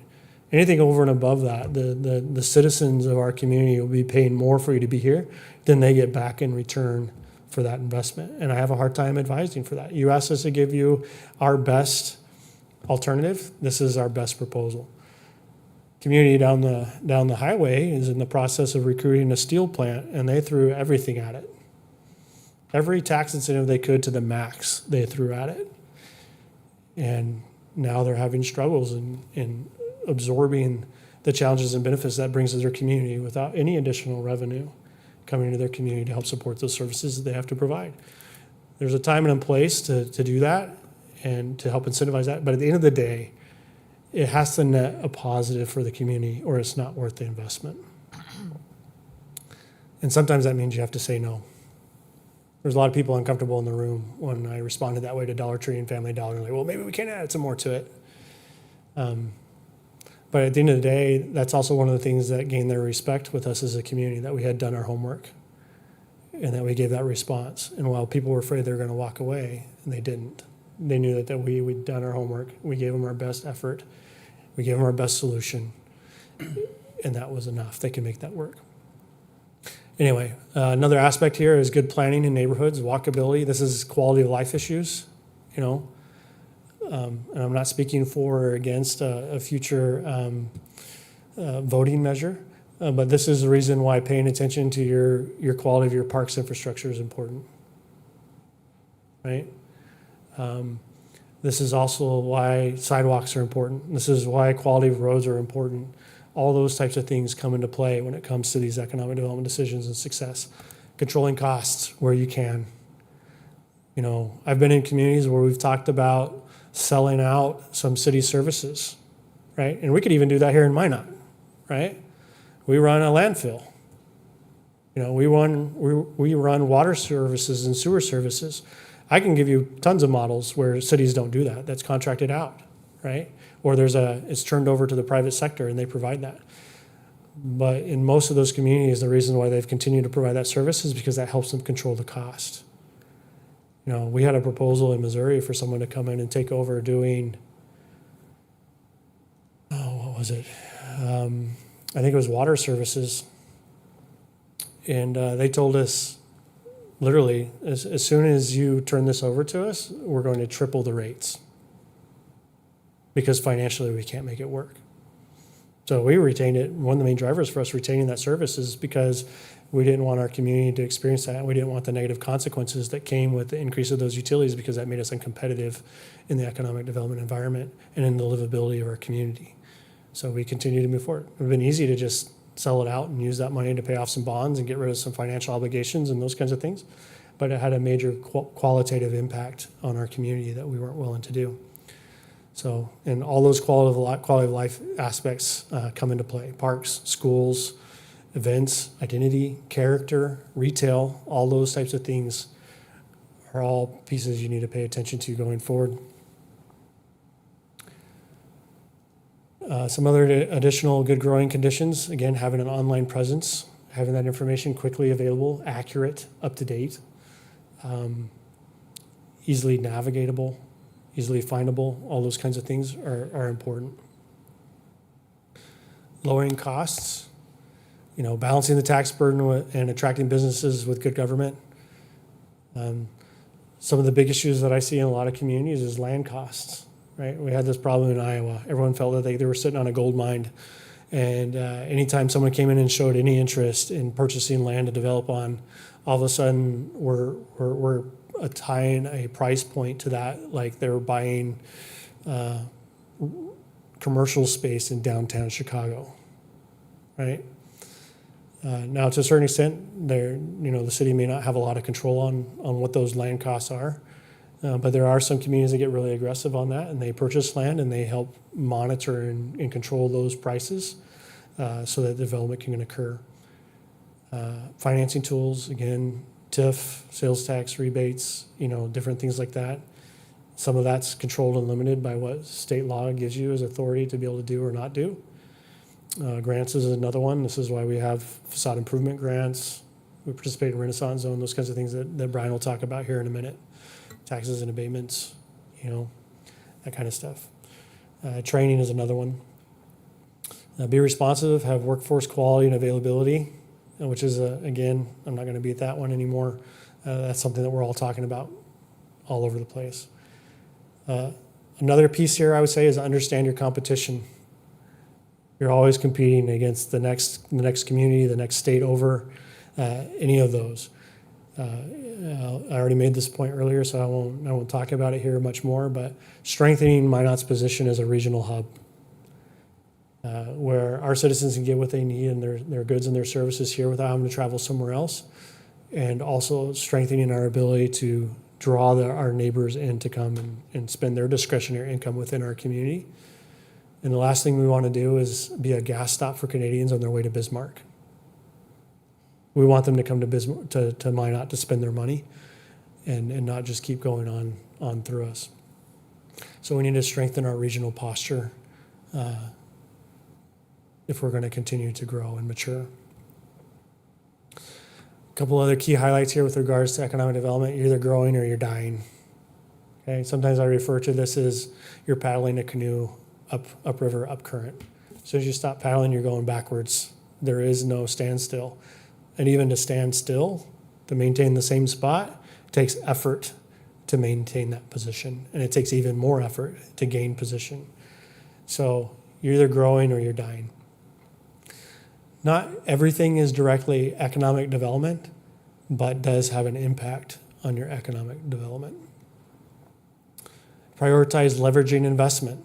This is something that, in my opinion, in working in 6 different states, that I think North Dakota does well and has a competitive advantage. You're the only state that I know of that has a state bank that runs its economic development programs and provides funding for economic development efforts through a state bank. So leverage that. Your flex loans, your flex pace, those kinds of things. You're taking the money locally from the community and that private investment and increase it even further with a match from the state. So make those your priorities. Anywhere you can bring more of that investment, more of that money in, and not have it be on fully on the pockets of your local taxpayers. Prioritize those. Take advantage of those. Increase your online presence. I've already talked about that several times, so I'm not going to talk about it anymore. I guess one of the elements here, and this is something that Alderman Blessum and I have discussed, and that is, at the end of the day, you need to create a plan. We can have a lot of differences of opinion on what we need to do for economic development, and we can spend the next several years disagreeing with each other, but we all need to get on the same page. We need to create a plan with concrete goals and objectives and a strategy, and then stick to that plan. The last one that I'm aware of was the IEDC efforts in 2019. We made some significant progress on many things in there, but that was 5 years ago. So it probably needs to be updated and looked at again going forward.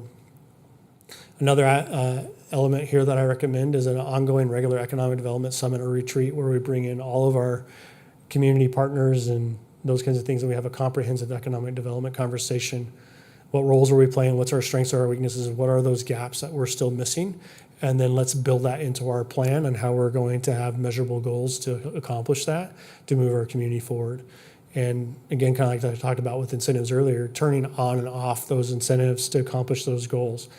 If you've already met it and that seems to be, solved, we can check that box off and we can decrease the incentives on that until it becomes a need, and then we can focus those efforts on somewhere else, but keep the momentum going. Set priorities. What's attainable? What is most impactful? Where are the biggest needs? And find resources to help accomplish that. All that should be included in your strategic plan when it comes to economic development going forward. We talked a little bit earlier too. How do you measure your success? How do you measure return on investment? There's different ways of doing it. I've been in communities that it's all about the tax base. I've been in communities it's all about job creation. How many new businesses are we opening? Those kinds of things. My personal opinion is as Alderman Blessum said earlier, that I've stated before, it's about increasing the discretionary income at the end of the day. Let's create more jobs with higher level. Let's put the programs in place to help them qualify for that. Let's help that single mom be able to go from earning $30,000 a year to qualifying to be able to take a job that earns $75,000 a year, right? Because what is that going to do? That's going to help her afford a better house for her family. That's going to help her have more discretionary income for putting food on the table or presents for Christmas or whatever that is, right? Let's focus on how we increase that quality of life and that discretionary income for our citizens. And there's a lot of ways of doing that. Primary sector, retail, CTE programs, those kinds of things that all play factors into creating that environment where people can grow and earn more money. And then 2, partner that with increasing your regional posture, that when that you capture that discretionary income, that it continues to be recycled within your community and not going out. So decrease how much money goes out of your community to support other communities, and then increase your demand that they're bringing that money from outside into your community to benefit your community, right? Here's a couple other things to keep in perspective. I'm getting really close to the end of my presentation. I'm sure you're tired of listening to me, but progress takes time. This is a marathon, it's not a sprint. So trust the process, define your plan, stick to your plan, evaluate your plan and adapt it on occasion, but stick to the main bones of it. Continue to invest in the future. Results come slowly, but they compound with investments. And good governments attract good business, right? A big example I'll give here is here several years ago, the state of Kansas did an economic experiment, and they reduced taxes significantly. This isn't a pitch to keep or get rid of taxes. I'm just providing an example of a principle. But the concept is they were going to get rid of income tax, and that was going to make Kansas more competitive, and businesses were going to come in and invest. They were going to see an increase of population growth and those kinds of things, and it failed because what they were able to sustain was to continue to provide good government, those good quality of life pieces. And in Kansas specifically, it tied back to schools. Schools were financially supported by the state through income tax, and they didn't think through how they were going to replace that. So the quality of schools began to tank. They went from one of the best states in the country with the quality of their schools to one of the worst. And then not only did people not want to come live in Kansas, but the people that were already living in Kansas didn't want to continue living in Kansas, and they started migrating out of the state. And then businesses didn't want to invest in Kansas because their workers didn't want to work for them in Kansas, right? And the main point there is just we got to be aware of what those consequences are. And there is a role for government, and it's important that we provide good government because that attracts good businesses. So that's the end of my presentation. I'll stand for any questions and turn some time over to Yep. Brian. Any questions, committee, for Harold? Mr. Chairman, maybe one quick question. You mentioned the collaboration with Service Basin Planning Council, MADC. How does that work if you guys got a big fish on the line, you got this prospect, how does that collaboration work? Do you get together? Do you call MADC and say, hey, we got a tag team on? How does that process work? Can you explain that a little bit? Yeah, it happens from multiple different levels. One is we have a meeting every month where our community development partners come together and we keep each other updated of what's going on and how we can collaborate together to help make those happen. In addition, it comes up project by project. Again, I was in a meeting this morning on a potential primary sector project, and we're talking about, okay, we're getting to a point that we need city staff's help to answer questions about utilities and water and sewer and impacts of other things, and we're right there. And what's your timeline? What answers can we help answer, or what questions can we help answer? And we're going to work together to try and do that. And a lot of that happens behind the scenes, where we try to work on that together, and that's important. And it's improved significantly over the 4 years that I've been here, and it can continue to improve and be better. But Thank you. yep. Other questions? Beth? With the IEDC and their plan, did you say on that side that committee has been re-stood up? That was a carryover from this slide when I did it back in 2021. That has transitioned into that monthly economic development partner meeting that I just answered him with. Sure. And so it started as an IADC group. It was the people at the table were all the people that participated in that. And that's kind of transitioned more towards that local partnership. So we have representatives from Trinity Hospital, MAC EDC, Source Basin Planning Council, Visit Minot, the school district, the city. All of us come together and we talk about what's going on, how can we help support each other, how do we make sure that we're pulling from the same direction. And I want to caveat that too by saying that that's at a professional staff level. We're not bringing in board members, we're not bringing in elected officials on that. That's more of a professional staff to professional staff. How do we communicate, how do we coordinate through this? And then how do we help make sure that we're pulling the same direction the best that we can? Sure, if I can continue. Yeah.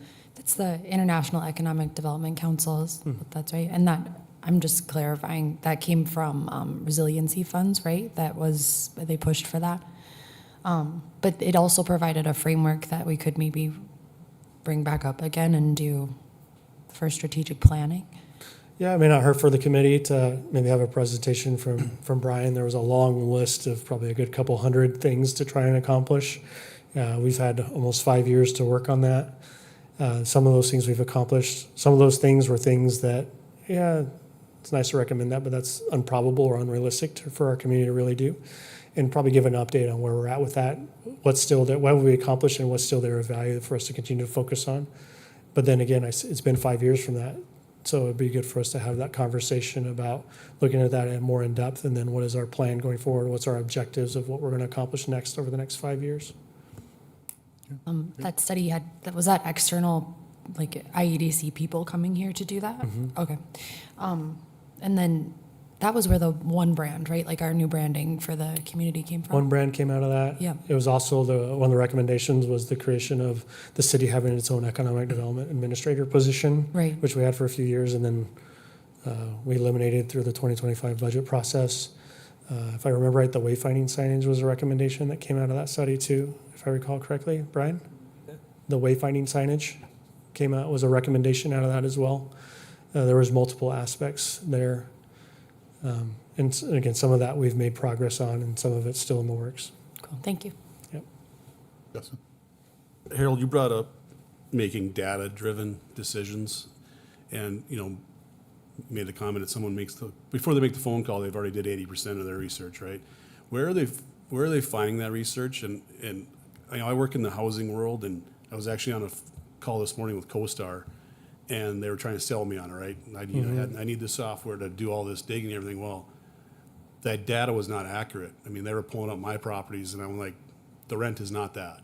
How did you get that number? And they didn't have a good answer for me. Sure. And so I'm just not questioning the data the city's up, but how does someone go find data on the city and those different things you brought up? So my observation is the data that's been used the most is what we call ESRI data.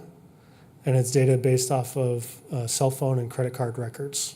Gotcha. So anytime you approve an app or something, you're giving permission for them to take data off your phone, right? And then ESRI uses that data. And you're gonna have a lot of vendors out there, like was mentioned earlier, the city contracts with Retail Coach. What they're doing is they're going and they're pulling that ESRI data for your region, and then they're doing the analysis.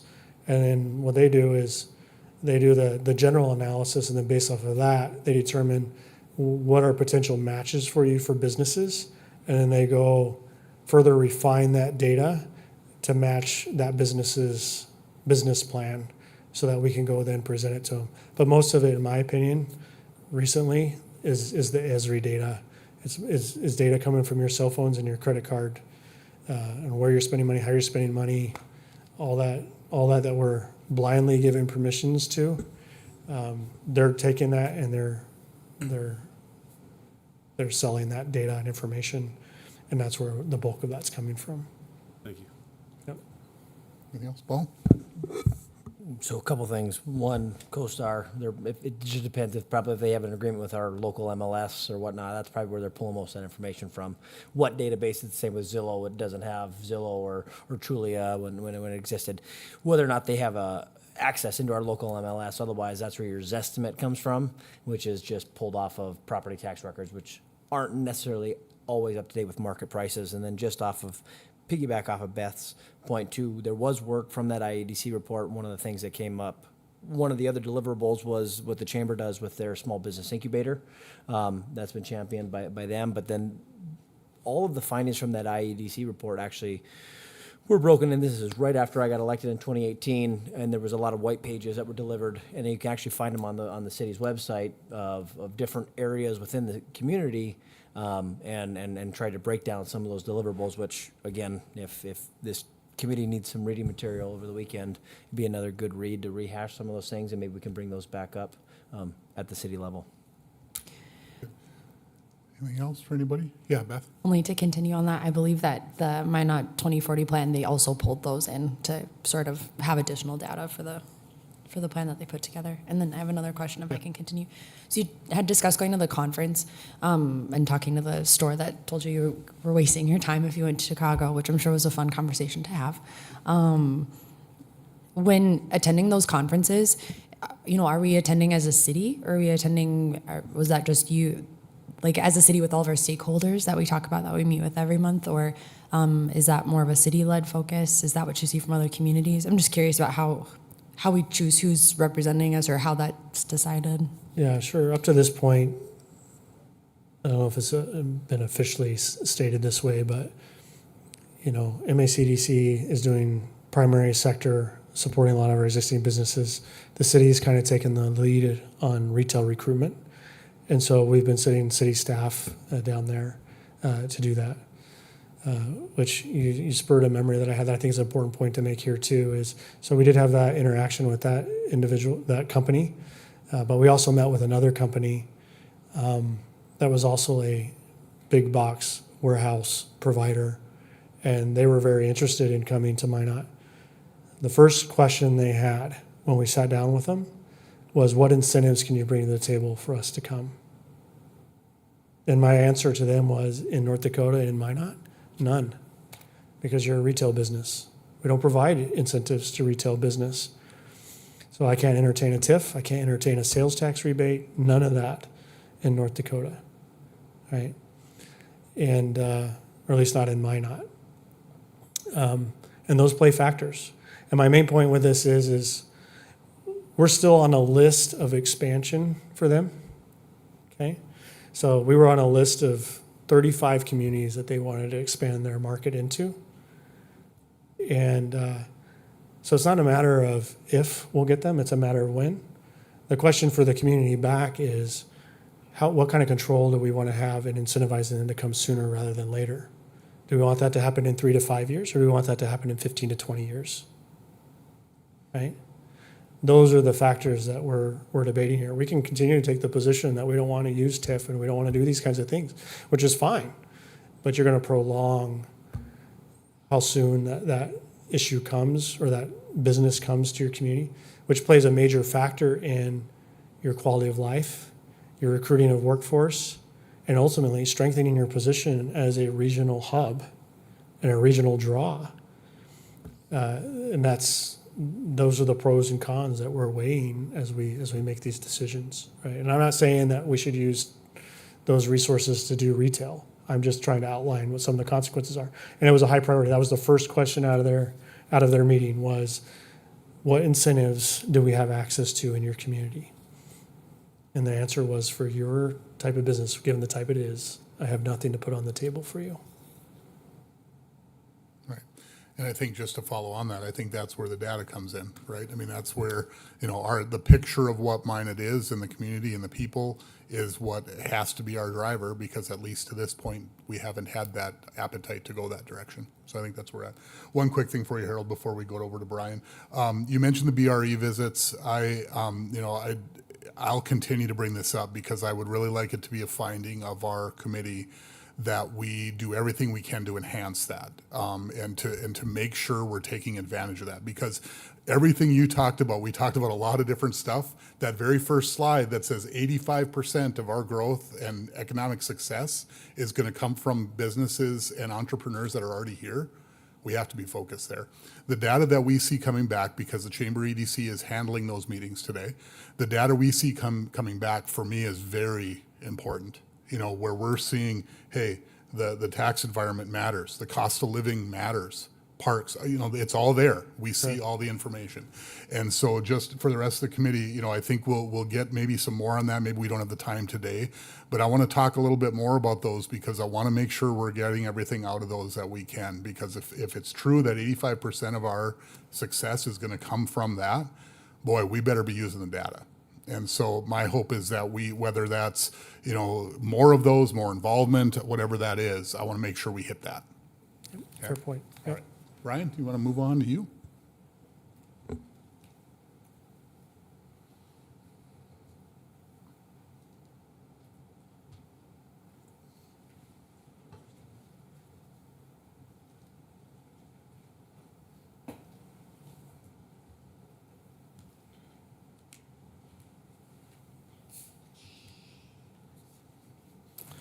So good afternoon, and thank you for allowing me to address the committee. My name is Brian Billingsley. I'm the Community and Economic Development Director for the City of Minot. I've been with the city since April of 2019, so about 5.5 years now. I'm familiar with working with most of you through that time, and I'd like to report to you all the progress that we've done since my arrival here in Minot, and I hope that we can make this as interactive as possible. I don't believe that I'm going to be able to complete this in 25 minutes, so we may have to roll this over into the next meeting. My department focuses mainly on quality of life issues within the city of Minot. Just about everything that we do revolves around making our city vibrant, and having safe buildings, safe environments for our residents. Our community should be clean and sanitary. We want it to be prosperous. We try to do placemaking to make Minot a place where people want to live and visit. And we want to establish a sense of community pride. So, as Harold said, you're either growing or dying. Growing communities are on the left. They're vibrant in nature. On the right-hand side, dying communities are blighted in nature. So as we look at vibrant neighborhoods, they have beautification. Blighted neighborhoods have lack of investment. Vibrant neighborhoods have distinctive architecture. Blighted neighborhoods have physical deterioration. Vibrant neighborhoods have a feeling of security, and blighted neighborhoods have insecurity and crime. Vibrant neighborhoods have economic vitality. Blighted neighborhoods have high vacancy rates. Vibrant neighborhoods have functional spaces. Blighted neighborhoods, there's nothing to do. Vibrant neighborhoods are walkable and healthy. Blighted neighborhoods are ghost towns. Public art you'll find in vibrant neighborhoods. You'll find graffiti in blighted neighborhoods. In vibrant neighborhoods, you'll have community engagement. In blighted neighborhoods, you'll have social and economic issues. Vibrant neighborhoods attract investors. Blighted neighborhoods attract slumlords. In vibrant neighborhoods, have a sense of community. Blighted neighborhoods have lack of pride. And my job is to try to make sure we are in the left-hand column as much as possible with what we do. I do not want to see Minot blighted. As we look at our demographic trends, obviously we experienced quite a bit of population growth between the 2010 census and the 2020 census, and obviously we all know that was the oil boom that really helped with that growth. But since 2020, our population has been declining, and the reason for that, I'm sure there's several reasons for that decline. It's not a great decline. We're declining at a very slow rate. But and it's my belief that we need to work on the quality of life issues to try to keep people here. Because when you look at the column on the right-hand side, unfortunately I don't have data for the city of Minot, but I do have Ward County data that shows that the population gains and losses. We are gaining births over deaths. We in 2023, we gained 458 residents from births to deaths. However, for in and out migration, we lost 1,122 residents. International migration, we helped bring in 175. But for Ward counties in total, we lost almost 500 residents in 1 year. So as we look at what's happening here, it's my belief that we need to help make Minot more vibrant and make it a place where people want to visit.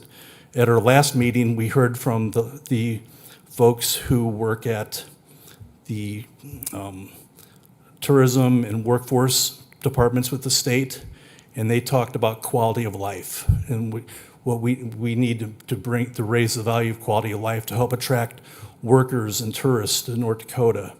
And as we go through the programs I'm going to present to you today and at the next meeting, those programs are intended to help improve the quality of life for the residents of Minot. So these are the programs and services I'm going to go over. I'm going to try to get through the first 3 today. We can go through the others at the next meeting.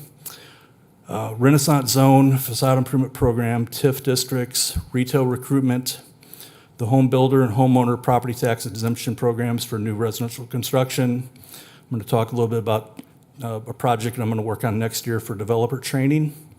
I want to talk quickly about the land development ordinance and try to educate the committee on how that works and how it's a much greater ordinance that we had from past years. And then I want to talk real quickly about development review team meetings. So I'm going to kick it off here with the Renaissance Zone. The Renaissance Zone was adopted in 2001.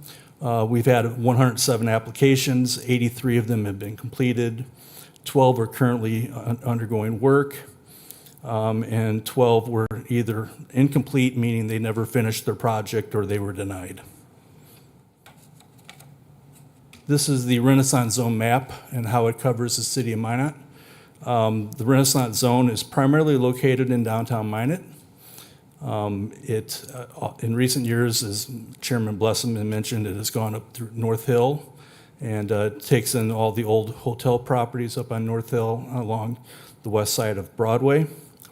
Any of the blocks that you see here that are gray were in the Renaissance Zone at one time, but they've been declared as completed blocks and have been taken out of the zone.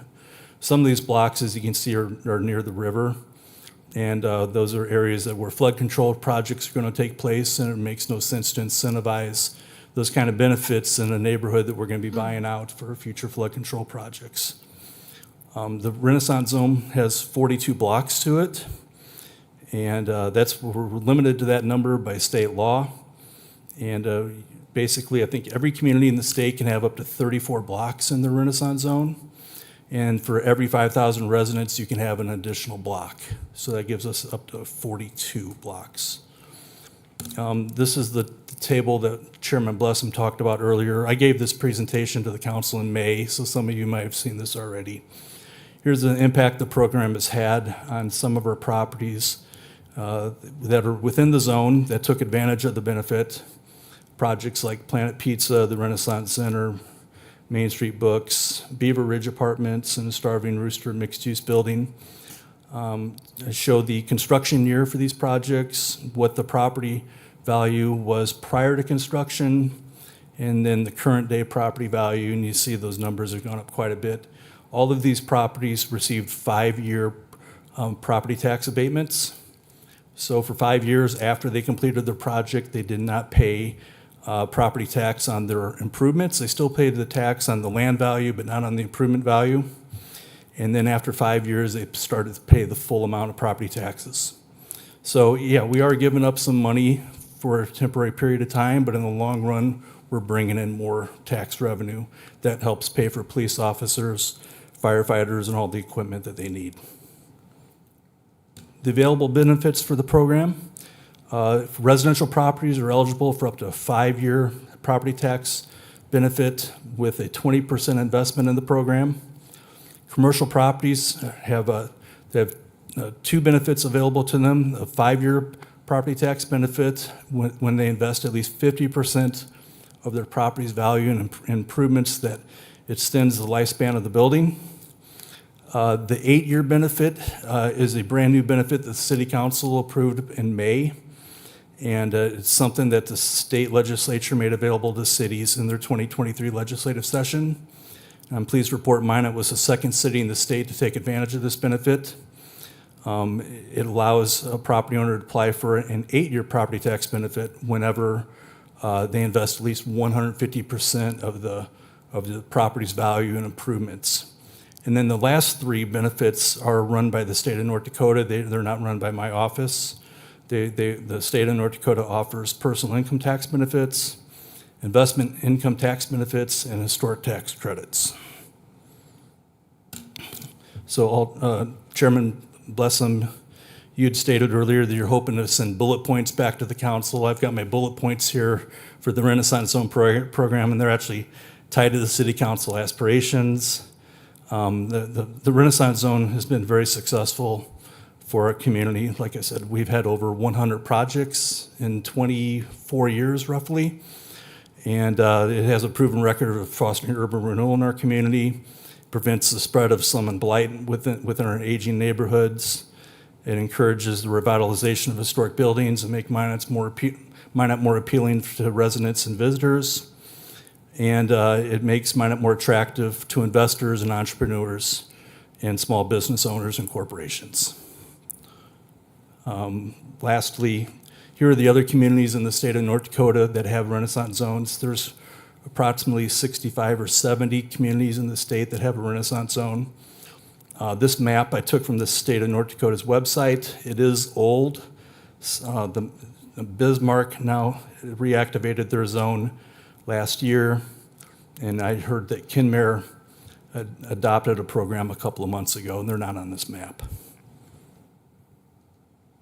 Here's an example of a Renaissance Zone project in downtown. It's Prairie Sky Breads. What it looked like before the project, before their approval, and then what it looks like today. What a remarkable turnaround it was. So that is the Renaissance Zone program. Before I move forward, are there any questions on the program? So Brian, this is one that I think, you and I have talked about a little bit, and I'll throw it to everybody. And I just wanted to give a couple thoughts on this because I think the perspective that you bring sounds great, right? I mean, we've done a ton of projects. You see, oh man, we had a building go from $43,000 in net worth to 1.2 million, right? Yep. Fabulous, right? It sounds great. My question is, here's the analogy that I give.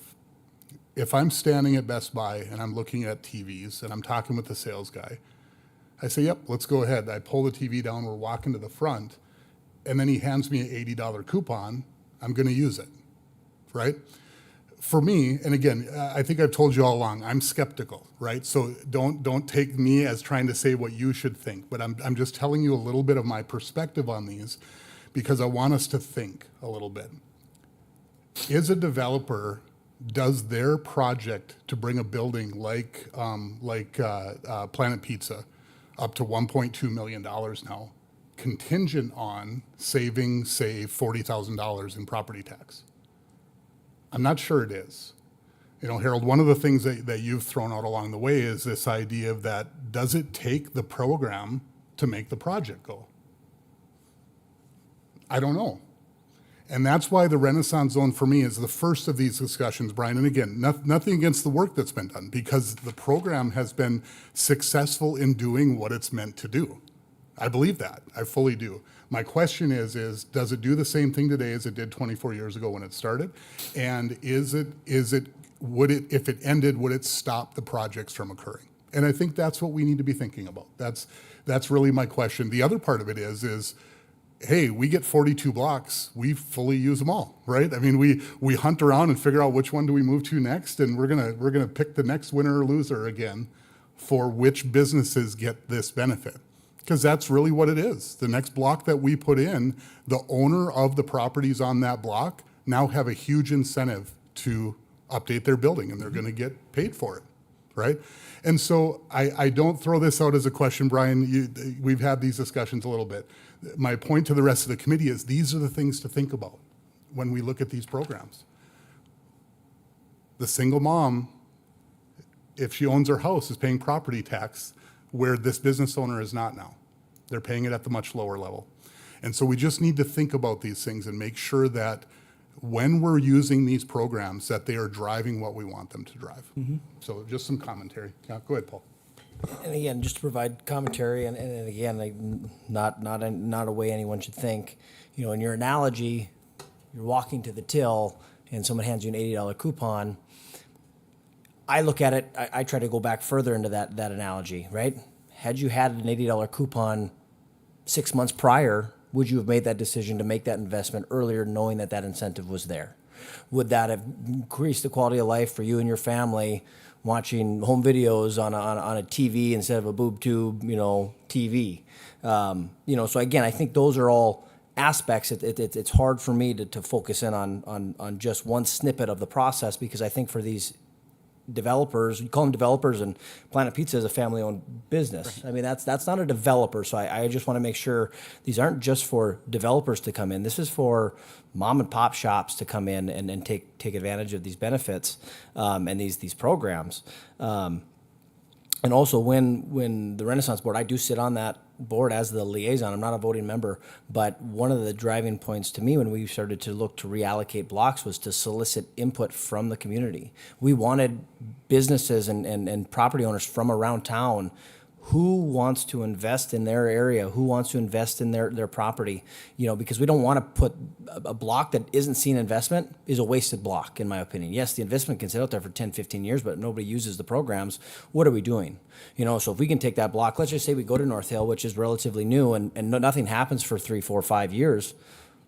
I'm of the opinion we should transition that block. Where can we couple that incentive with the repurposing after flood protection? To reactivate the riverway and some of these properties that will now become riverfront or more valuable in a lot of ways.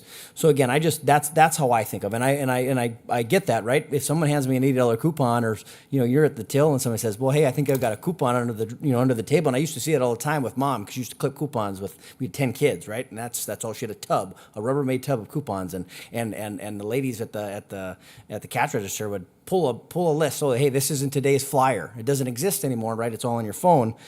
But I'll tell you this right now, she clipped coupons before we went to the store. We had a plan. We knew that those incentives were there. That's what triggered that investment, maybe into a bag of Doritos because Mom had 25 cents off. So again, I look at this, how do we get those from being a thought to being an actual project? And that's where I think some of these programs can come into play. I think the very cool thing about our community with these programs as well is that, as we're looking at this building, and that particular corner of downtown has flourished with developers, but they're also local people who are very engaged in the process, and business owners that are very engaged in our community civically. And I think that I can pretty confidently say, knowing the business and the owners that are in that building, that that business wouldn't exist without the partnerships with the city and the programs that we've funded and helped them to continue to thrive and expand so that they can make things profitable and have workforce so that they can serve and become a wonderful community partner in so many different areas. And we are the size of community where we can go and ask those questions if we choose to. And for all of us here, the businesses that we do, we can get firsthand responses to a lot of those things. The other piece of that is that if we decide we don't want to offer programs, Bismarck is probably going to say, great, we will still. We will continue to offer them. And that little bit of difference is, I think it does come into play for businesses. But for some of those bigger projects, maybe not. Maybe for those out-of-state ones, I think those are questions that we should be asking. But I think particularly for the local ones, those are real conversations we can continue to have. Melinda? I also think comparing, like you showed the value, the assessed value of the building prior and then after. If you actually plotted out 10 years of taxes that the city would have gotten on that lower value versus the upper value, even for the 5 years that they started paying at that higher value, that would show a lot of profit for the city. It really does pay off on the back end, and then you're getting more sales taxes from a successful business. So those are things that would be nice to see plotted out to compare.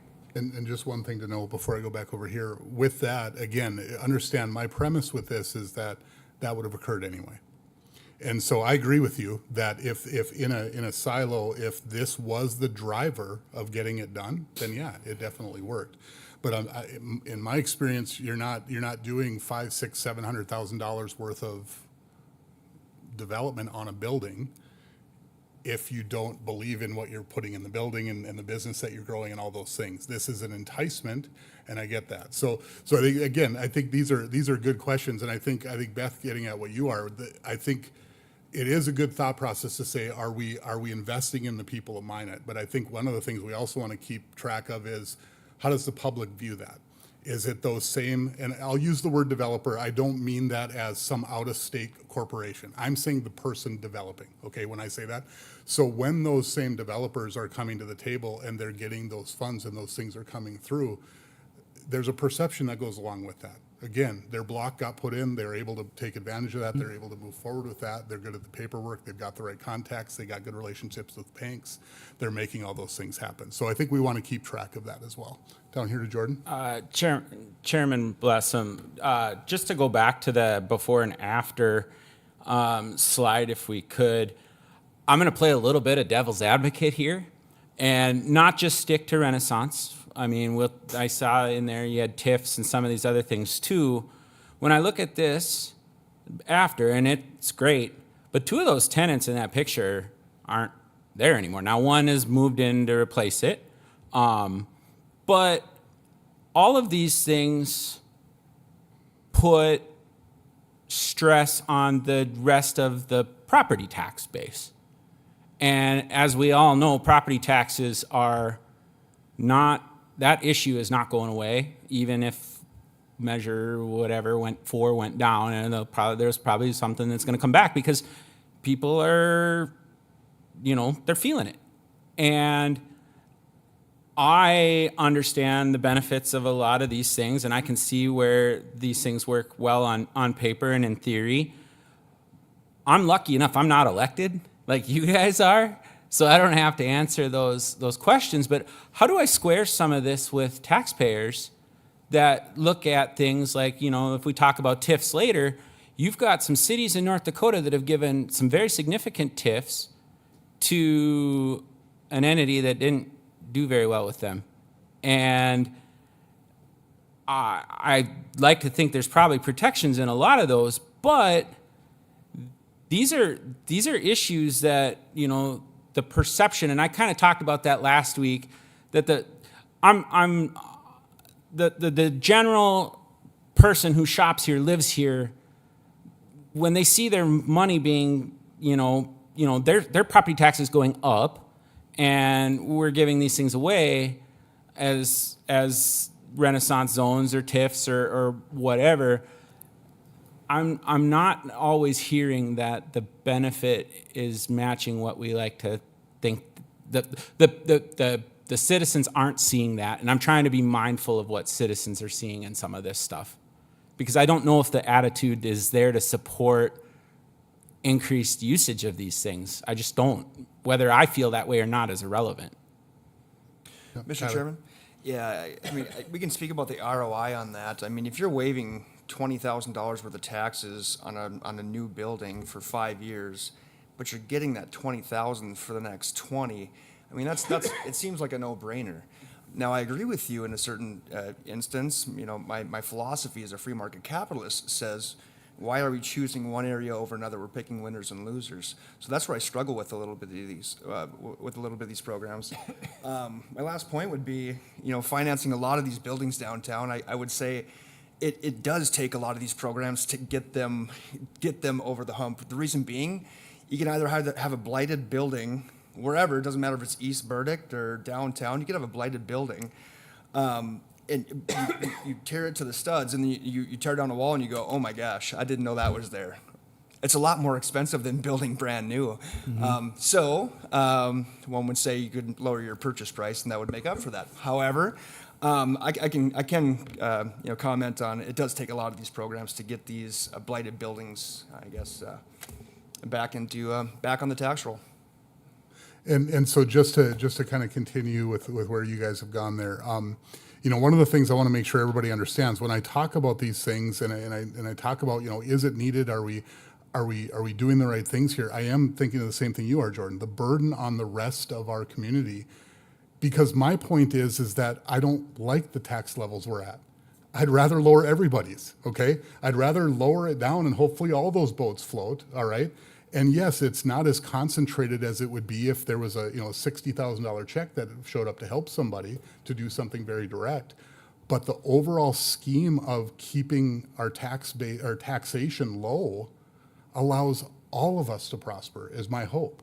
We have a building that's right outside of downtown, and I guess maybe that's what I need to look at next time, Paul, is when the next blocks are getting looked at. Maybe that's what I got to look at, is to try to go down there and do that. But it never occurred to me.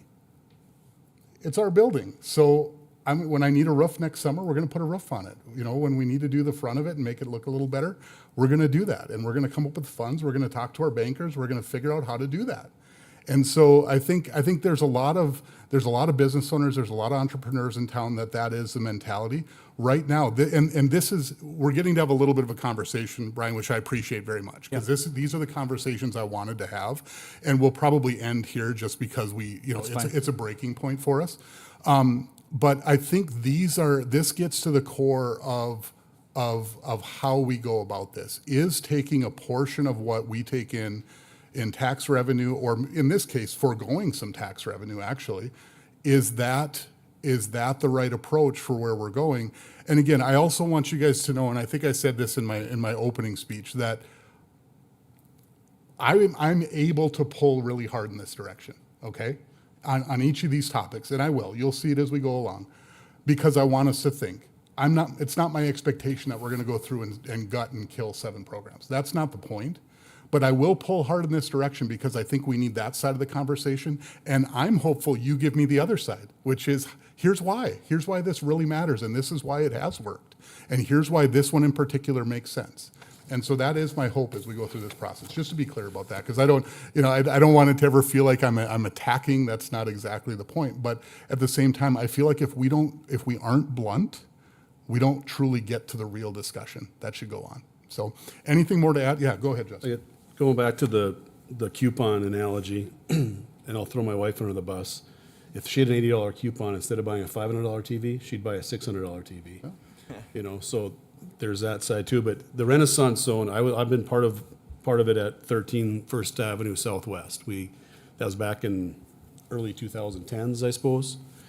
And I was part of that development, and the decision to do that project came from, we had some land in Bismarck that we could develop, we had some land in Jamestown we could develop, and we had that building here in mind that we could develop. And what do we do, and how does that decision come to it? And the Renaissance Zone is what made that project go to the top of that list and get done. And I just pulled up our tax roll, from 2014 to 2018. Well, we paid $400 in taxes, 14, 15, 16, $550 in 17, $1,000 in 2018, and then 2019 the program ended, right? We paid $19,000, $19,000, $20,000, $23,000, $21,000. So there's some tax base there that really increased off of that, from that program. And that building is probably my favorite building in town. And it's turned into a nice 20-unit apartment complex for downtown. So I think that was a win-win. Yeah. That's a project that could be on the win side of things. And Mr. Chairman, if I can just add one other thing, please. Sure. Yeah. On Wednesday morning, we had a DRT, a development review team meeting. I'll talk about that at the next meeting. And we met with a customer who's interested in purchasing a downtown building, very dilapidated building, needs a lot of help. And he learned during the meeting that there's a pretty good chance he's going to have to install fire sprinklers within that building. That's very expensive. And I offered to him, hey, if you have to put the sprinklers in, give me a call. If you hit the 50% number, we can give you the Renaissance Zone benefit. So rather than have him walk away and not invest the money in that building, this program is designed to keep him interested in moving forward to help revitalize our community and our downtown. I thought you and the committee should know that. That. Justin, just one thing to add, and I appreciate your story, because that's the first one where it's actually become at all clear to me why this matters, us versus Bismarck, Jamestown, or whoever.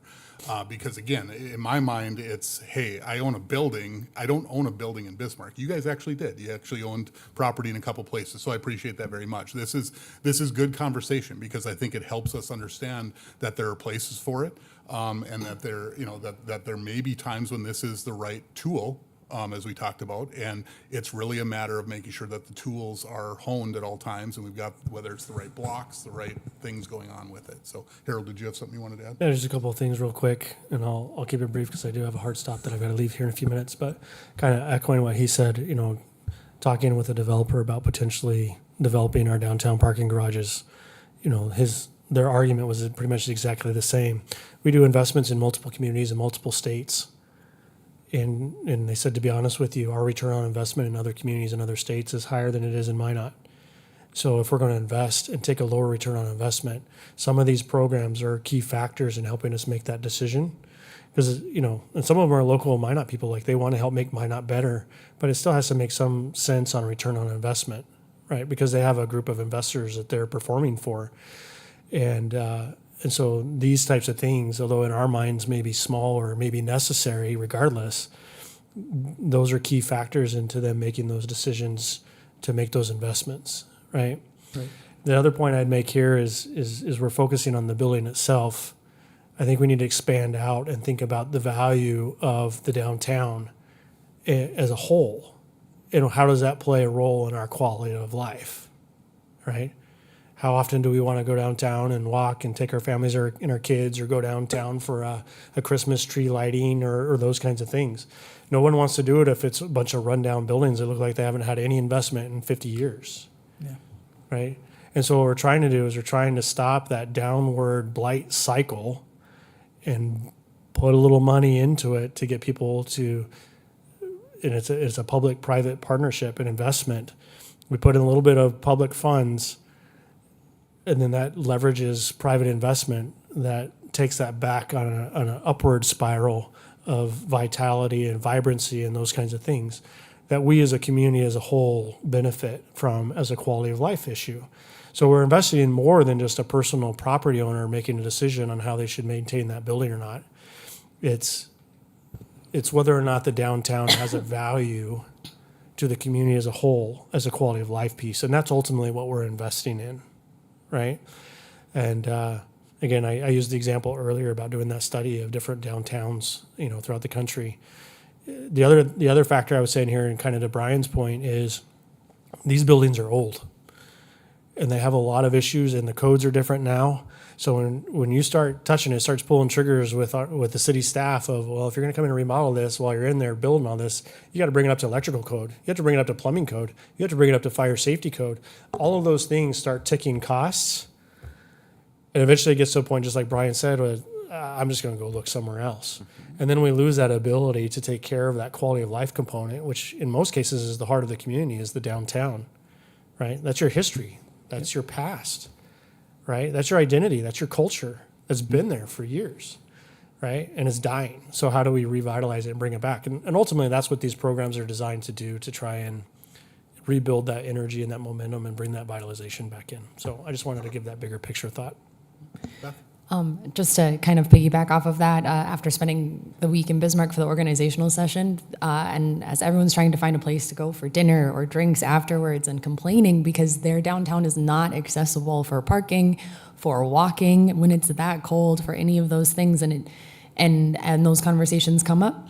Minot's downtown and the changes come up. Grand Forks' investment in their downtown comes up, and the complaint about Bismarck not having a downtown continues. And as we continue to compare ourselves, it's good to note those conversations. I feel like when we hear them too, that we are investing in something that people notice and people miss when they're not in our community. And again, just to maybe parlay Justin's example, sitting as a liaison to the Renaissance Board, we've had investment from outside, the individuals who bought the Ebenezer's building that are going through the Renaissance Zone facade improvement program. They're relocating from outside in the county and bringing investment into some of those downtown buildings that were underutilized and frankly vacant for a number of years. And then to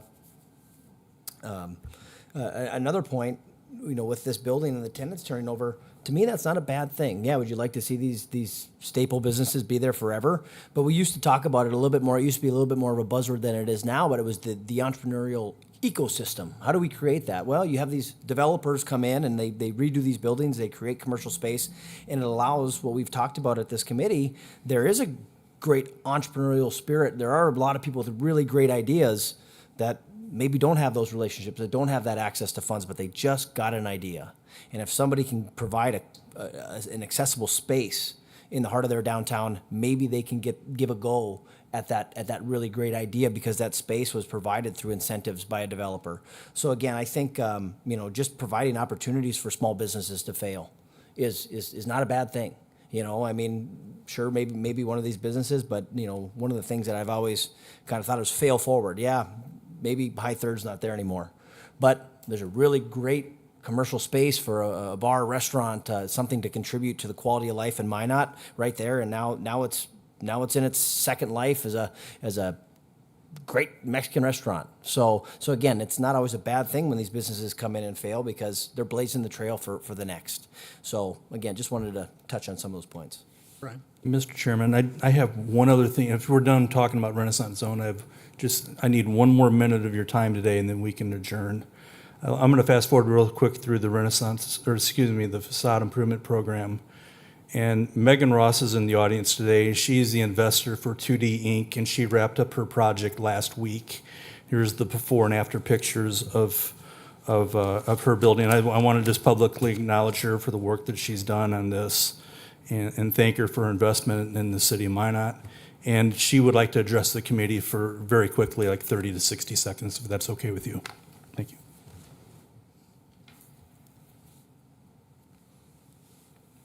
Hi.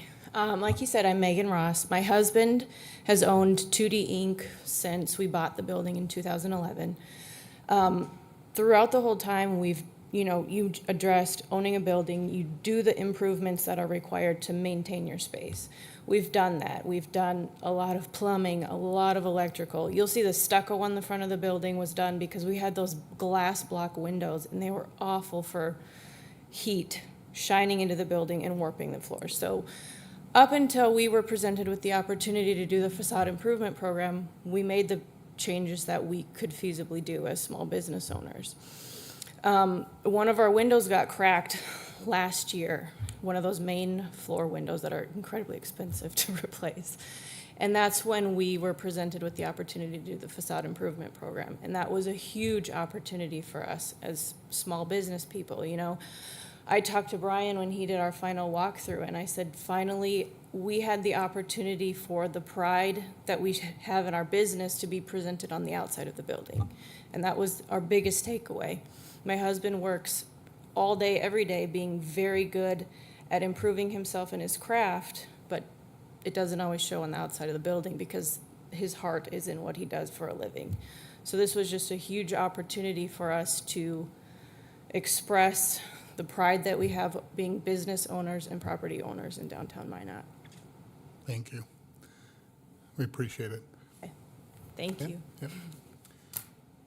Okay, committee, I think we'll pause there. We'll have lots more discussions like this. Certainly when facade comes up, we'll have some discussions there as well. I appreciate your time. I know that we're over a little bit. We're holding back hopefully towards 3 o'clock. So what we'll do next session, we'll pick up with Brian again to continue through. Brian, if you don't mind, I wouldn't mind starting up with Renaissance Zone again, only because I want to make sure as a committee, if there is anything we'd like to bring back to council directly on that program, that we have a chance to write down a couple bullets right now. Okay? Because I want to make sure that because that's sort of the level of depth that I expected to get into with these. And so you had some of the metrics and results already. I want to make sure we don't lose that before we move on. Okay? So that's where we'll start. Go ahead, Paul. Can I just put this on Brian's plate? Brian, I have a question and I don't expect an answer. We can start out with it. Is there a timeline? Remind me, if we place a block into our Renaissance Zone, is there a time commitment on that block? Is it we have to be in there for a year? Can we go in there for a month and then get out if the council decides, hey, you know what, we actually want to see these blocks or this island somewhere else? Mr. Chairman, Alderman Pittner, no, there is no timeline on the blocks. Some of these blocks were created 24 years ago and are still in the zone today. So they can be there as long as you want them to be there. Thanks. All right, I would entertain a motion to adjourn. So moved. A second? Second it. Tyler. All right. All in favor, say aye. Aye. Thanks. We're adjourned.